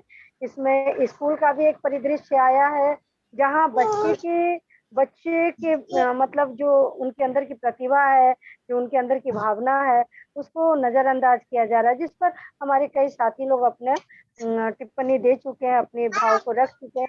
पर वहां पर जो उनके डायरेक्टर है वो फिर बच्चे के मतलब फीलिंग्स को समझ रहे हैं। ये चीज बहुत अच्छा लगा कि वो वहां पर अगर वो बच्चे को सपोर्ट नहीं करते, शायद उसकी प्रतिभा को नहीं समझते, या वो क्या प्रदर्शित करना चाह रही है, क्या कहना चाह रही है उसको नहीं समझते, तो शायद वो बच्ची वहां मुरझा जाती, उसका विकास नहीं होता। तो एक बच्चे को हम कैसे समझें, एक बच्चे के अंदर छुपी प्रतिभा को हम कैसे पकड़ें, और उसके साथ हमारा कैसे इंटरनल लगाव हो कि वो बच्चा अपनी हर चीज को हमसे कह सके और हम अपनी हर बात उससे कह सके। ये पक्ष हमें इस कहानी में ज्यादा ये लगा। दूसरा कि जब बच्ची को दादी के द्वारा कतरन का कालीन दिया गया तो घर के और बच्चों को लग रहा था कि अरे दादी तो इसको बहुत मानती है, पर इसको ये क्यों दी। इस चीज को जो दादी बहुत अच्छे तरीके से परख कर जो स्पष्ट की, और ये चीज मतलब हमको बहुत ज्यादा हृदय को छू गया। थैंक यू बहुत बहुत धन्यवाद। सर एक छोटा सा क्वेश्चन मेरा है सर, अगर इजाजत हो तो। कौन बोल रहे हैं? Soni Bharti, foundation school. Hold करेंगे। आलोक है और आलोक के बाद विनय जी हैं, उसके बाद आप बिल्कुल पूछ सकती हैं। आनंद आलोक प्लीज आप। जी बहुत बहुत धन्यवाद सर, और धन्यवाद सूर्या जी सब लोगों के साथ के पर्सपेक्टिव को सुनने के लिए। और मैंने इसके पहले मिश्रा सर की कोई कहानी नहीं पढ़ी थी, मैंने उन्हें फैसिलिटेट करते देखा था, बाबा का कमंडल, लकड़ी का घोड़ा परिवर्तन में करते हुए, और उस पे उनके थॉटफुल रिफ्लेक्शंस सुने थे, लेकिन उनकी लिखी हुई कहानी पढ़ने का ये पहला अवसर था। परिवर्तन में काम करते हुए जो मेरे बच्चों के साथ जो अनुभव हुए थे, उसमें 3 चीजें मैं यहाँ पर इस कहानी में रिलेट कर पाया। एक तो जो रात भर सुबह आने का इंतजार जो सबीना कर रही थी, तो वो बच्चे इतने उत्साहित होते हैं कि उनका उत्साह जो है वो दिखते बनता है। और ये जब हम लोग फर्स्ट टाइम कविता पाठ वहां पर परिवर्तन में कर रहे थे, तो कई सारे बच्चे वहां पर सुबह ही 6 साढ़े 6 बजे आ गए थे, जबकि वो प्रोग्राम 9-10 बजे स्टार्ट होना था। तो ये जो बच्चों में जो उत्साह है वो मुझे काफी अच्छा लगा। ये दूसरा कि जो तोहफा जो बात हुई थी कि कहीं ना कहीं जो सेंसिटिविटी और जो जेनरोसिटी की हम बात करते हैं, तो यहाँ मुझे लगा कि ये रेसिप्रोकल है। ऐसा नहीं है कि केवल दादी अपनी पोती के लिए वो फील करती है, सेम सबीना भी उतनी ही इंटेंसिटी के साथ में वो फील करती है। और वो जो तोहफा लाना है ईदी से वो एक था। और एक तीसरा था प्रदर्शनी, जो प्रदर्शनी लगी थी और उस प्रदर्शनी का जो आयोजन होगा वो मैं कनेक्ट कर पाया। मेरा इसमें बेसिकली मेरे 3 ऑब्जर्वेशंस हैं, कुछ सवाल भी हैं। एक तो कि जब भी हम लोग कहानी को पढ़ते हैं तो काफी इंस्ट्रक्शनल अप्रोच हमारा रहता है कि हम लोग हमेशा ये चाहते हैं कि इस कहानी से कोई हमें सीख मिले जो हम अपने जीवन में उतारें। लेकिन क्या हमें होना चाहिए, और खास तौर पे जब हम बच्चों को इस तरह की कहानियां पढ़ने के लिए प्रेरित करना चाहते हैं तो क्या हमारा ये अप्रोच होना चाहिए। दूसरा मेरा एक ऑब्जर्वेशन था कि सबीना अगर आज से 10 साल के बाद अगर कतरन की कालीन को संभाल के रखती है तो वो क्यों कतरन की कालीन को उतना बहुमूल्य मानेगी? क्या इसलिए क्योंकि उसकी दादी ने 1 साल पूरी मेहनत से उसको बनाया था? क्या इसलिए क्योंकि उसमें इतना अच्छा मैसेज है सोशल हार्मोनी का, या फिर इसलिए कि उसे वो प्रदर्शनी में फर्स्ट प्राइज मिला था? तो ये बात मुझे मैं सोच रहा था कि जो एक हम लोग मेमोरी क्रिएट करते हैं अपने पास्ट की, चाइल्डहुड मेमोरीज, वो किस तरीके से इंटरप्रेट होती है। और एक तीसरा क्वेश्चन था कि इलस्ट्रेशन जब भी हम लोग देखते हैं तो उसमें कहानी का एक एस्पेक्ट को हाईलाइट करके वो इलस्ट्रेशन बनाई जाती है। तो इस पूरी कहानी में आपके हिसाब से कौन से पार्ट को आप इलस्ट्रेट करने पे जोर देना चाहेंगे?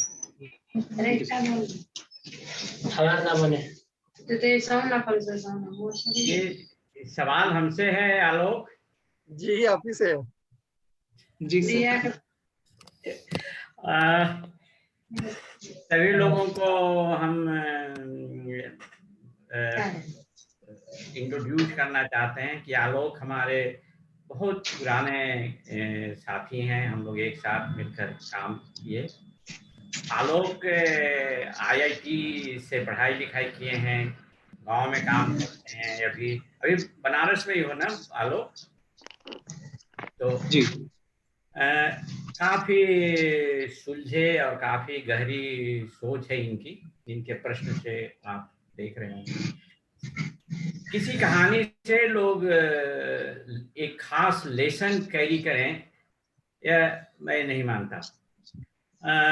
यह जो कहानी है वो लोगों पर, सिर्फ बच्चों पर ही नहीं, लोगों पर भी अलग अलग तरह से उन्हें छूता है।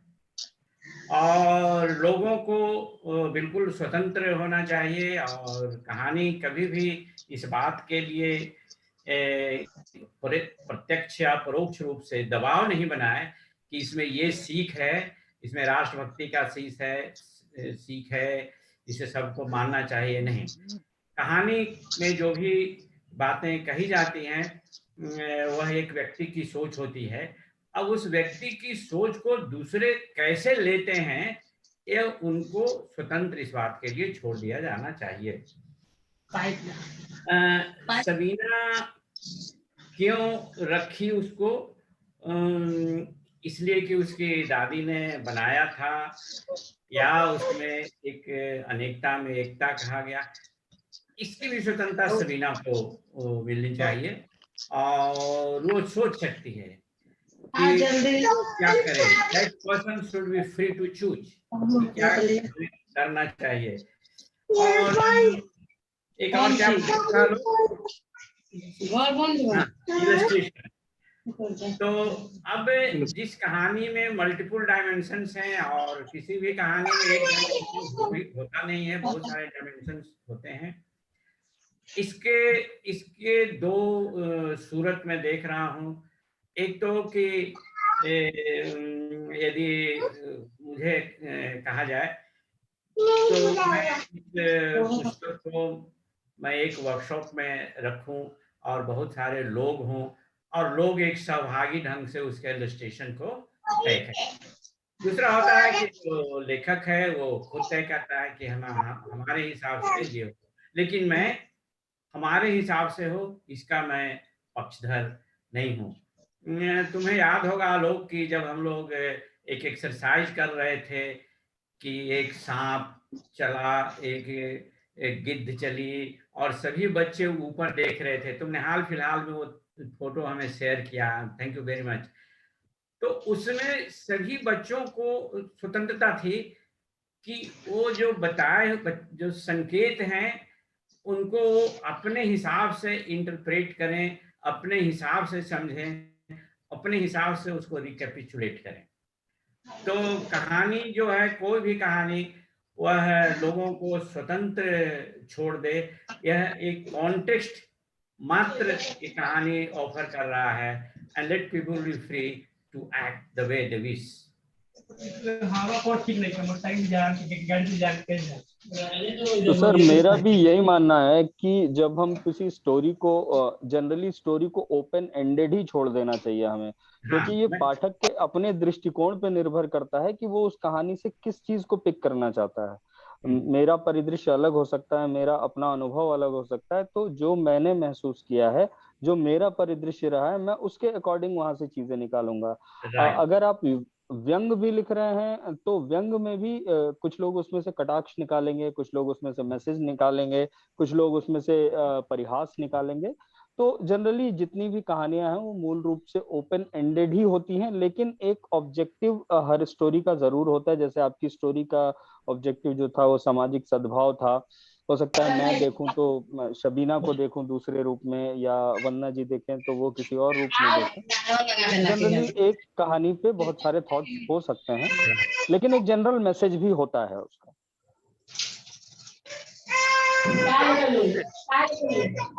आप म्यूट में। अनीता जी थोड़ा म्यूट कर लीजिए आप।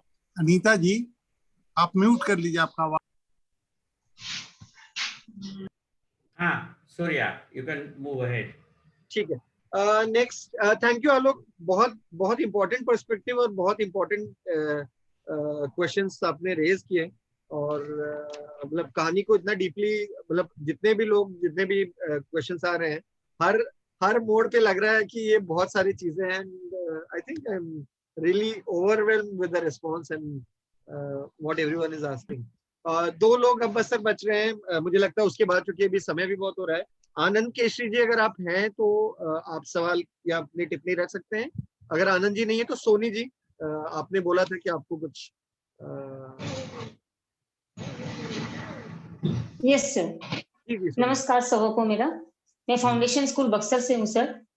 मेरा ये कहना था कि ये जो हम लोगों ने स्टोरी पढ़ी सर के द्वारा लिखी हुई, ये यूनिटी इन डाइवर्सिटी का एक बहुत ही अच्छा प्रमाण है और बहुत ही सुंदर स्टोरी है। ये जो रचना है बहुत ही मुझे अच्छा लगा, क्योंकि हम लोग इसको पढ़ते पढ़ते, और पंचानंद सर की जो आवाज थी वो इतनी इफेक्टिव वॉइस थी कि उसमें जैसे लग रहा था कि हम लोग उसको जीवंत देख रहे हैं, उसमें जान डाल दिया था। तो ये बहुत ही अच्छा लगा सर। और हम लोग बिल्कुल जुड़े हुए थे शबीना से, उसकी दादी से, और सब कुछ हम लोगों ने बहुत अच्छे से देखा। तो हम लोग उसके लिए सिंपैथी, एम्पैथी, सब कुछ उसके लिए हम लोगों का था।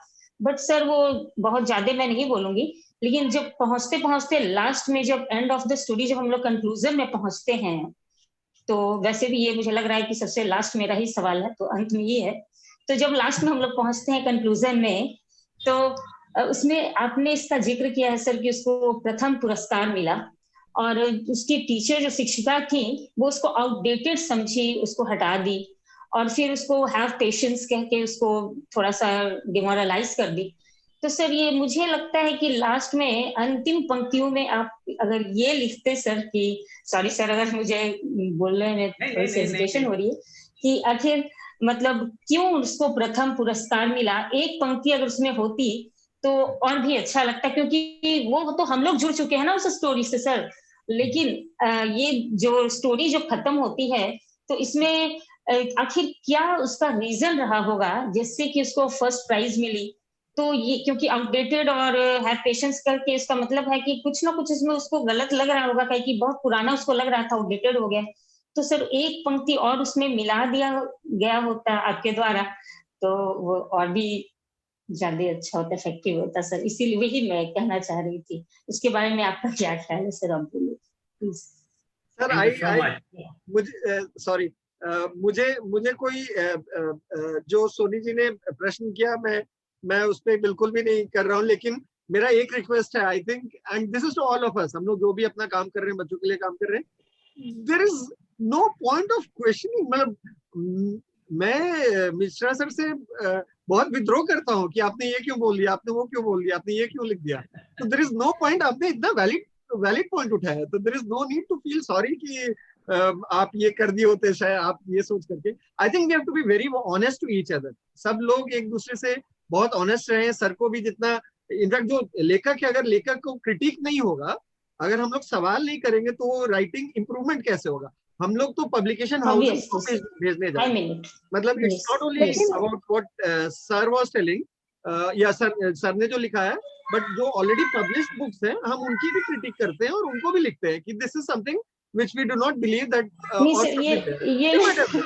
ये मतलब क्रिटिसाइज मैं नहीं कर रही हूँ सर, मुझे बस ये थोड़ा सा लगा कि यहाँ पे ये होता तो और भी मतलब बिल्कुल वो गोल्डन लगता।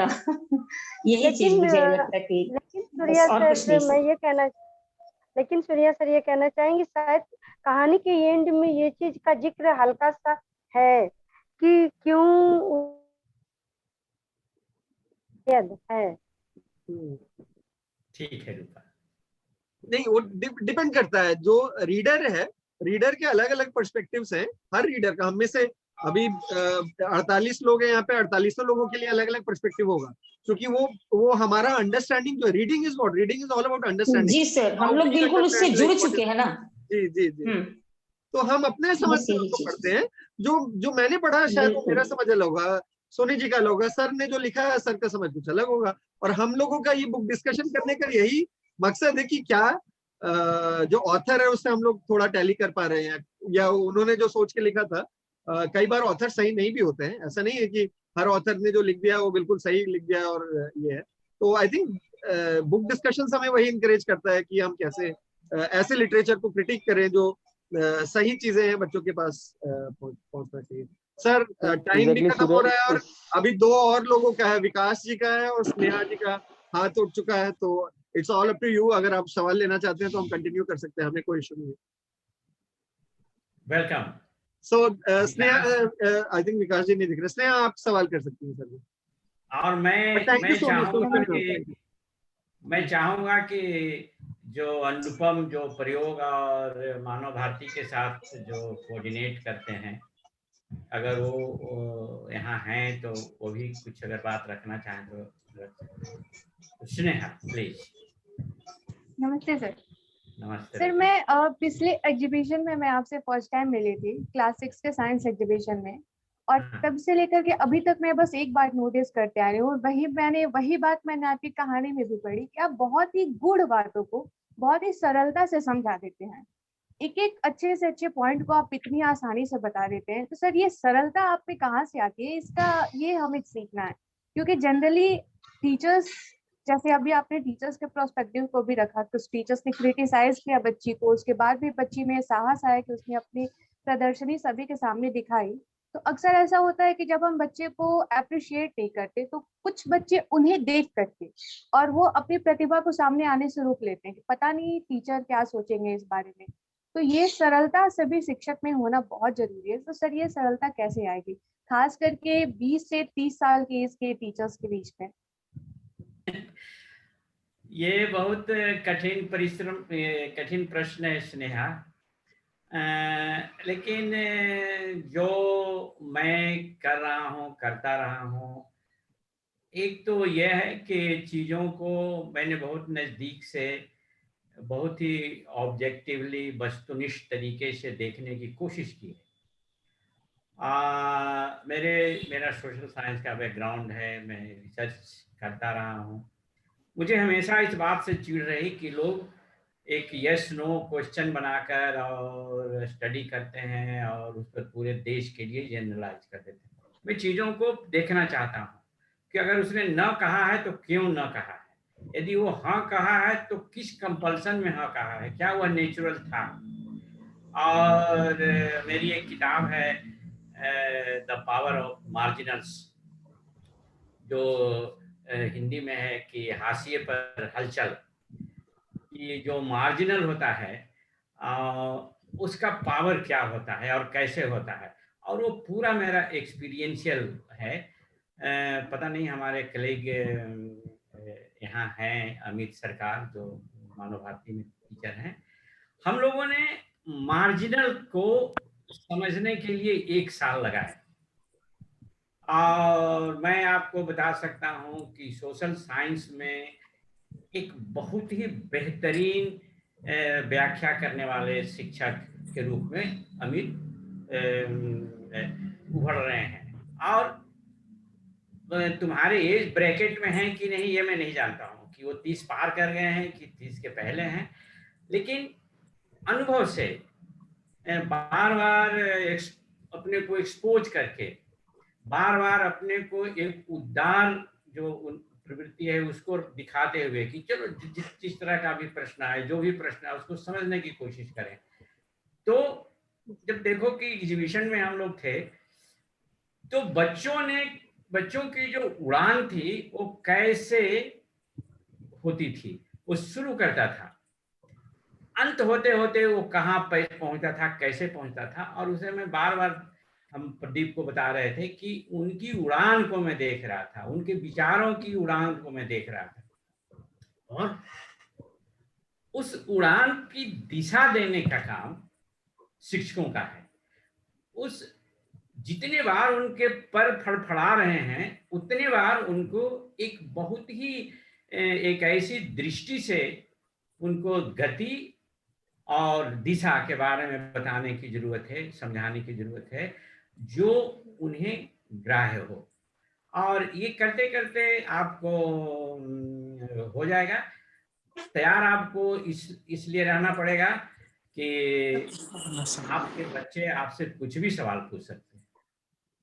जी सर। हमारी एक विद्यार्थी है मानव भारती में, एक विद्यार्थी है जो पीएचडी करके बड़े पोजीशन पर है। दोनों की एक भाषा है, दोनों की एक भाषा है। सामवी से जब कई दिन बात न होगी तो आप फोन कहाँ नहीं उठाते हैं, आप फोन क्यों नहीं उठाते हैं? राकेश जिस बच्चे की बात कर रहा हूं वो भी कहेगा आप फोन क्यों नहीं उठाते हैं। दोनों के अंदर कॉमन क्या है? एक कंसर्न है कि अभी कोरोना चला हुआ है, बीमारी चली हुई है, अगर देर हो रहा है तो क्या बात है, उसको समझने की कोशिश कीजिए। तो हमें लगता है कि अगर शिक्षक यह नहीं कर पाएगा तो शायद वह ज्ञान दे देगा, सोचने की क्षमता नहीं विकसित कर सकेगा।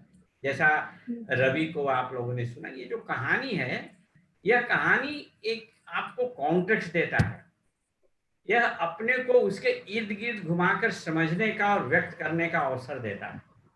यह कभी भी आपको डायरेक्शन नहीं देता है। और अगर कोई लेखक या कोई जो अपनी बात कहता है, अगर वह यह सोच ले कि जो हम कह रहे हैं उसको मान लिया जाए, तो शायद ईमानदारी की उसमें कहीं ना कहीं कमी है।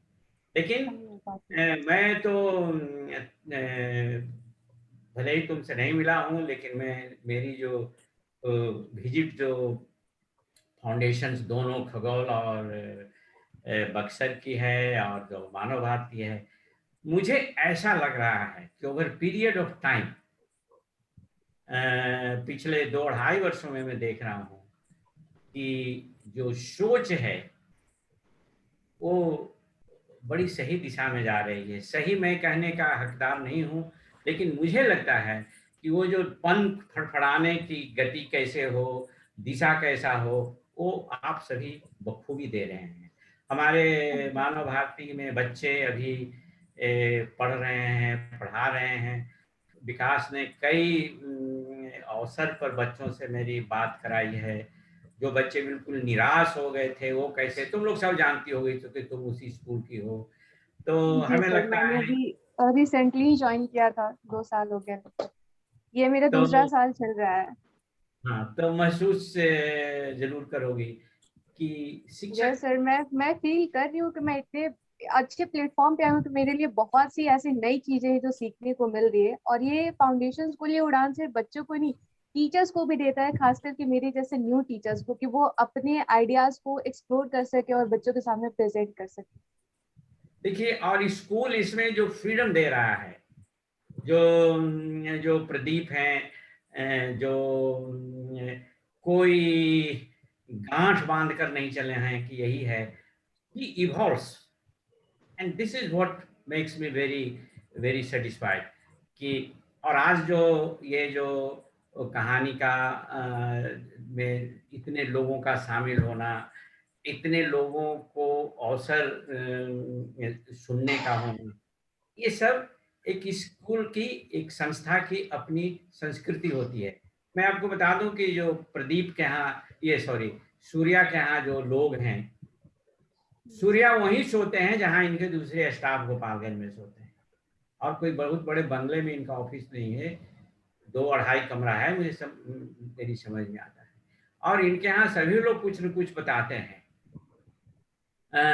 तो इसलिए हमें लगता है कि अगर हम लोग एक संस्कृति के इर्द गिर्द उसकी जो कितना वो सही है, क्या हो रहा है, क्या नुकसान है, क्या फायदा है, यदि हम लोग साथ साथ देखते रहें तो अपने अंदर एक बदलाव होता है।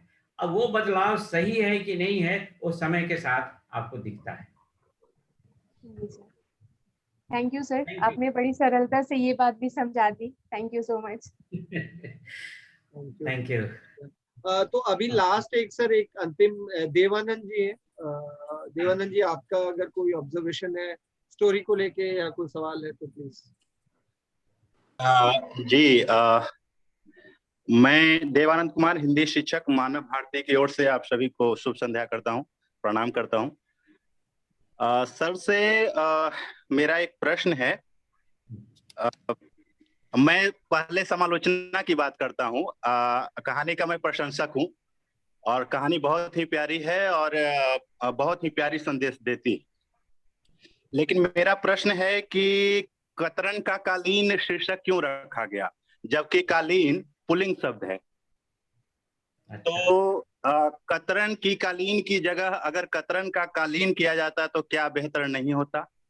और इसके अलावा शीर्षक से आगे की बात करें तो कहानी में कई जगह बर्तनीगत अशुद्धियां या शब्दगत अशुद्धियां देखने के लिए मिलती हैं और विराम चिन्हों का प्रयोग जो है उचित जगह पर उचित नहीं हुआ है। तो मुझे लगता है कि अगर सर बुरा ना माने तो छपने से पहले कहानी छपे इससे पहले उसकी बर्तनी को देख लेनी चाहिए, उसकी जो अशुद्धियां हैं उसको दूर कर लेना चाहिए। तो यही और सर से मैं यही प्रश्न था कि सर ने ऐसा क्यों किया, या सर को जानकारी नहीं थी या फिर सर भावना में बह गए और लिखते चले गए। और कल मैंने कहानी पढ़ी तो कहानी मुझे इतनी अच्छी लगी कि जिसके बारे में मैं कह नहीं सकता हूँ, मतलब जितनी भी तारीफ करूं कमी साबित होगी। लेकिन मैं भी भावना में बह गया और पढ़ते चला गया।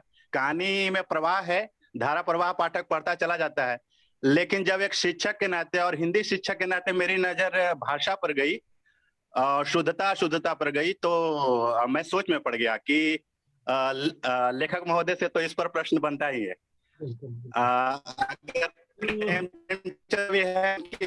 कहानी का बहुत कहानी है तो प्रेमचंद तो रहे नहीं, लेकिन अभी तो सर हैं हम लोगों के सामने, तो सर से प्रश्न तो बनता है।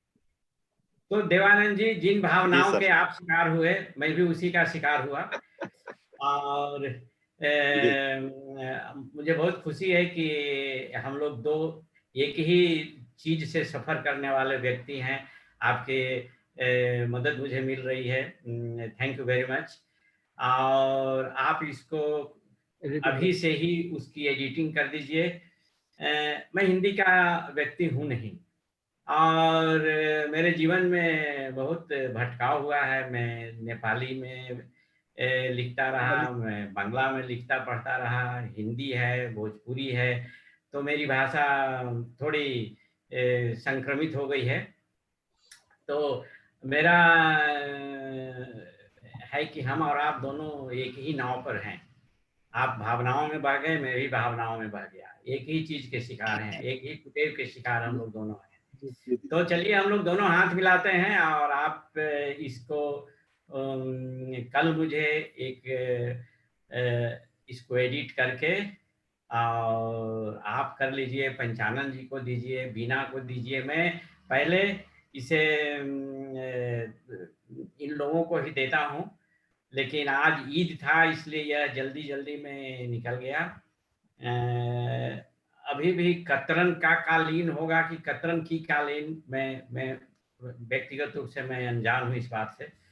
तो थैंक यू वेरी मच। आप इसको एडिट कर दीजिए, और आपके एडिटिंग के बिना ये छपेगा कैसे? नहीं छपेगा। जी, ये मेरे लिए सौभाग्य की बात होगी सर, मैं जरूर एडिटिंग करूंगा जी। कर दीजिए, बिल्कुल कर दीजिए। बट इसमें मैं बस देवानंद जी आपके जो भावनाएं हैं, मैं उसे बेशक बिल्कुल एग्री करता हूँ। और मुझे लगता है कि editing is very important, because आप जब आप पब्लिश करेंगे और वो चूंकि वाइडर सर्कुलेशन होगा, दूसरे जगहों में, दूसरे राज्यों में लोग पढ़ेंगे तो उसको देखते हैं। और मुझे भी पता है, क्योंकि ये हमारी टीम से भी निकल के आया था, बट हमने यही बात बोला था कि अभी ये अनएडिटेड है, आप भावना समझ गए हैं, बस कहानी का चर्चा हम लोग उस पर रखेंगे। और एडिटिंग वाला पार्ट तो जब पब्लिकेशन में जाता है, दिस इज नॉट पब्लिश, तो ये तो पीडीएफ वर्जन अभी केवल जब पब्लिश होगा तो बेशक वो कवर होगा ही।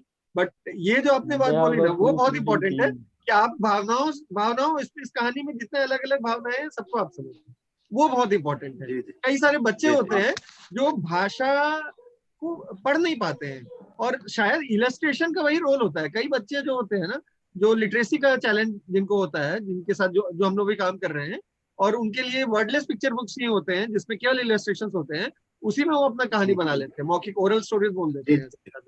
बिल्कुल बिल्कुल बिल्कुल sharing your points. So I think जी। और मैं आपको एक बात कहूं कि पंचानन जी ने मेरी बड़ी मदद की, उन्होंने वीडियो बना दिया, तो ये जो बर्तनी और स्त्रीलिंग पुल्लिंग का झमेला मेरे सर से खत्म हो गया, और इन्होंने उसकी बहुत भरपाई कर दी है, लेकिन इसकी जो अंतिम भरपाई है वो आप कर दीजिए। लास्ट में जी जरूर सर, जरूर जरूर। सो थैंक यू सो मच सभी लोगों को, मतलब जो आप लोगों ने सवाल किया। एक छोटा सा वीडियो है, 2 मिनट का, हम लोग समापन से पहले उस वीडियो को देखेंगे। पर रवि जी ने बोला था, वो मैसेज डाले थे, कुछ उनको शेयर करना था। रवि जी प्लीज। नहीं, बस मुझे इतना जानना था सूर्य कि do we have any application where we can go ahead and put in these illustrations and videos together from where the children can watch it, क्योंकि आजकल ज्यादातर काम डिजिटल प्लेटफॉर्म पे हो रहा है, तो ऐसा कुछ हम लोग कर पाए, कोई ऐप हो, जैसे प्रतिलिपि करके एक ऐप है जिसका यूज मेरे घर में भी माँ वगैरह करती हैं कहानियों को पढ़ने के लिए और इलस्ट्रेशन देखने के लिए भी। तो अगर कुछ इस तरफ हम लोग कर पाए तो बच्चों के लिए काफी आसान होगा। और अब तो गांव में भी बहुत बच्चे ऐसे हैं जिनके घर में स्मार्टफोन हो गए हैं, ज्यादा नहीं, लेकिन फिर भी कहीं ना कहीं ये थोड़ा हेल्पफुल हो जाएगा हमारी सारी संस्थाओं के लिए। So we'll explore, Ravi, we'll explore definitely and let you know. That was just a suggestion. Yeah, sure.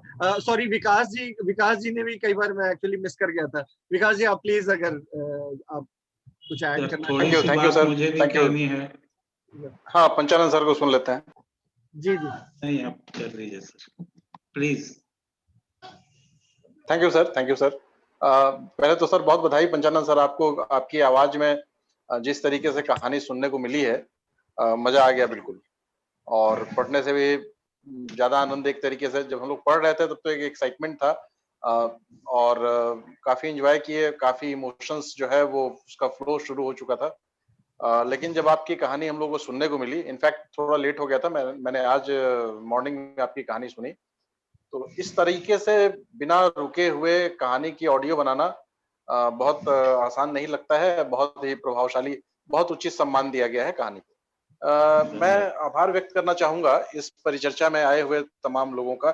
मतलब ये it is not vote of thanks नहीं है, इस तरह की कहानी के ऊपर चर्चा में शामिल होने का पहला ऐसा अवसर है जो कि हमें मिला है। इसके पहले इस तरह की चर्चा सर हम देखा करते थे, किताब वाला करके कार्यक्रम आता है लल्लन टॉप पे, तो वहां पे कुछ किताबों के ऊपर परिचर्चा देखी थी हमने।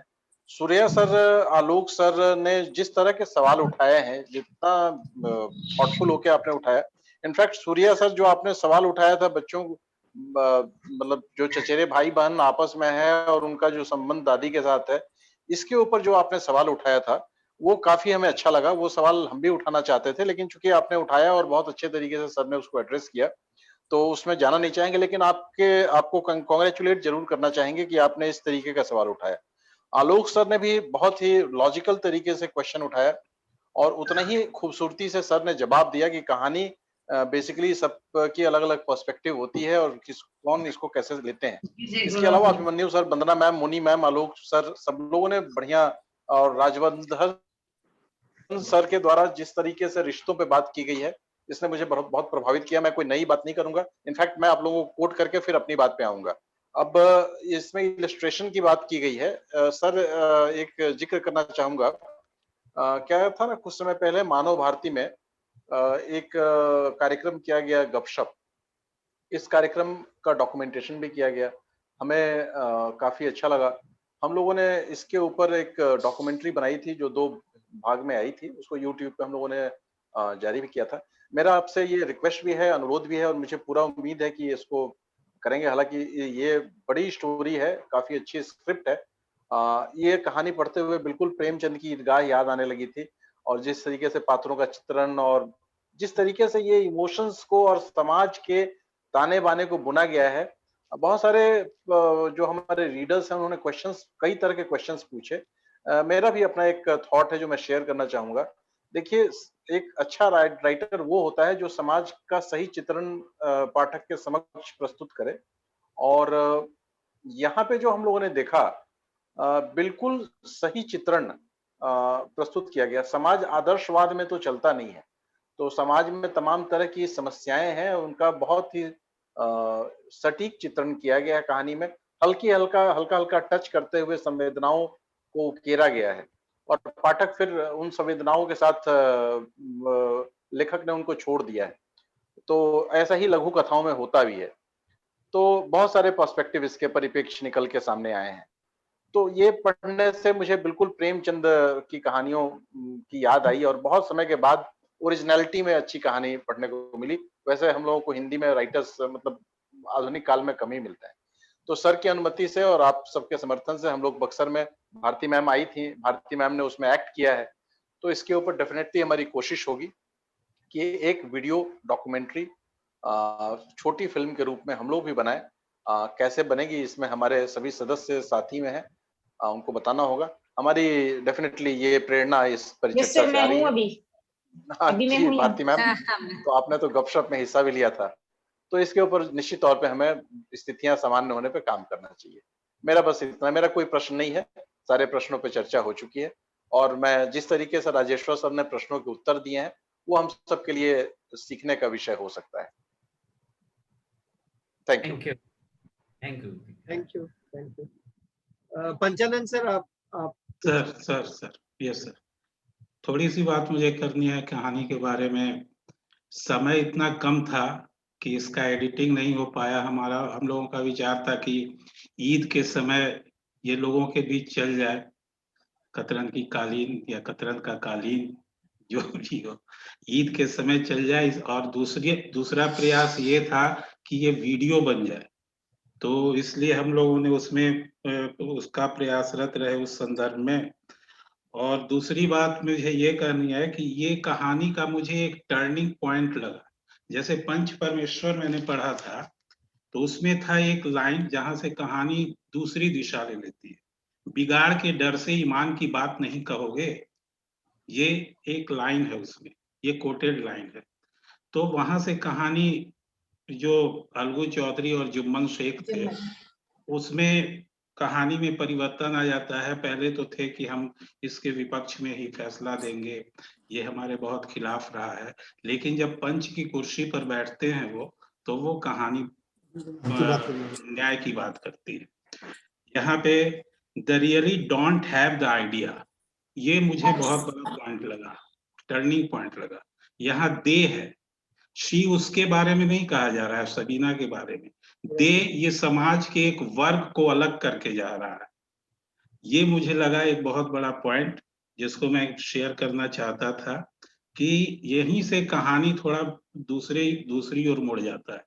ये जो टीचर कहती हैं वहां पे होता है कि ये समाज के एक वर्ग को इंगित कर रहे हैं, ये वर्ग है, इनको इस तरह की आइडिया नहीं। वहां शी पॉइंट उन्होंने नहीं रखा है सर। तो ये बहुत बड़ा टर्निंग पॉइंट मुझे लगा, और कहानी को के हर बिंदु पर चर्चा हुई, सभी लोगों ने अब हर बिंदु को बता ही दिया। केवल यही एक मुझे लग रहा था कि मुझे कहना चाहिए। धन्यवाद, यही कहना था। Thank you. धन्यवाद धन्यवाद सर, धन्यवाद सर। ठीक है, तो एक 2 मिनट का वीडियो है और आई थिंक मुझे लगता है ये एनिमेटेड वीडियो है और वंगारी मथाई एक नोबेल प्राइज विनर है, केन्या की बहुत बड़ी एक्टिविस्ट रही। हालांकि 10 साल पहले उनकी मृत्यु हो चुकी थी, काफी कम एज में, लेकिन ये एक हमिंग बर्ड स्टोरी के नाम से है और मैंने इस वीडियो को बहुत पहले देखा था, मतलब लगभग बहुत पहले, मतलब 2 साल पहले देखा था, जब हम खुद अपने प्रशिक्षण में गए थे। सॉरी जी जी नहीं sorry there was somebody else. जी तो ये वीडियो देखते हैं और मुझे लगता है कि देखते हैं, उसके बाद फिर हम लोग इस पे कुछ टिप्पणी देख सकते हैं उसके बाद।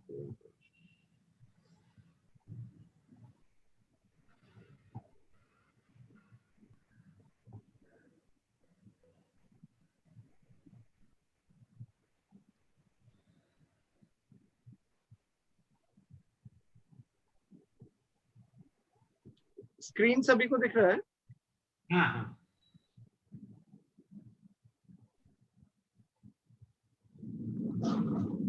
We are constantly being bombarded by problems that we face, and sometimes we can get completely overwhelmed. The story of the hummingbird is about this huge forest being consumed by a fire. All the animals in the forest come out and they are transfixed as they watch the forest burning, and they feel very overwhelmed, very powerless, except this little hummingbird. It says, I'm going to do something about the fire. So it flies to the nearest stream, takes a drop of water, and puts it on the fire and goes up and down, up and down, up and down, as fast as it can. In the meantime, all the other animals, much bigger animals like the elephants with a big trunk, could bring much more water. They are standing there helpless, and they are saying to the hummingbird, what do you think you can do? You're too little. This fire is too big. Your wings are too little. And your beak so small, you can only bring a small drop of water at a time. But as they continue to discover it, it turns to them without wasting any time and tells them, I'm doing the best I can. And that to me is what all of us should do. We should always feel like a hummingbird. I may feel insignificant, but I certainly don't want to be like the animals watching the planet goes down the drain. I will be a hummingbird. I will do the best I can.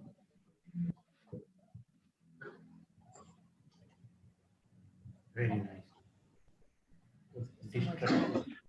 So, I think Good grammar and spelling are important, but if you want to write essays that inspire, messages that forge brighter connections, and emails that get the job done, you need to think about more than just grammar and spelling. This sentence is grammatically correct, but it's wordy and hard to read. It undermines the writer's message, and the word choice is bland. Sorry. So I think थोड़ा audio का problem था इस video में, but मुझे लगता है कि इसका पिक्चर्स और जो पूरा वीडियो है that is very close and I typically I am like quite in like मुझे 2 लाइंस जो है ना कि I am going to do something about this fire and दूसरा कि I am doing the best that I can. So I think problems तो बहुत हैं. अभी आज का सिचुएशन देख लें या हम जो भी सिचुएशन में काम कर रहे हैं, but I think it's the only let's do whatever we can. Like every individual हम जितना कर सकते हैं उतना तो कम से कम करें. ये नहीं सोचे कि भाई हमसे बड़ा हाथी और बाकी सारे जैसे हमिंग बर्ड इज एक्चुअली छोटे एक बूंदी ले जाकर के उस आग को बुझाने का प्रयास कर रहा है, बट कुछ तो कर रहा है.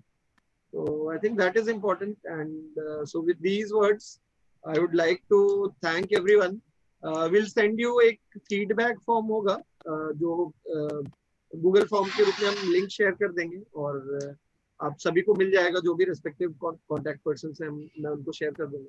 तो please send us that feedback by maybe tomorrow evening, और based on your feedback we'll design कि हम लोग इसको कैसे, इस फोरम को कैसे आगे ले, क्या इसको करना चाहिए भी, या क्या इंटरवल होना चाहिए, नहीं करना चाहिए कोई इशू नहीं है, या अगर करना चाहिए तो कितना इंटरवल होना चाहिए, क्या क्या डिस्कशन के लिए एजेंडा हो सकता है।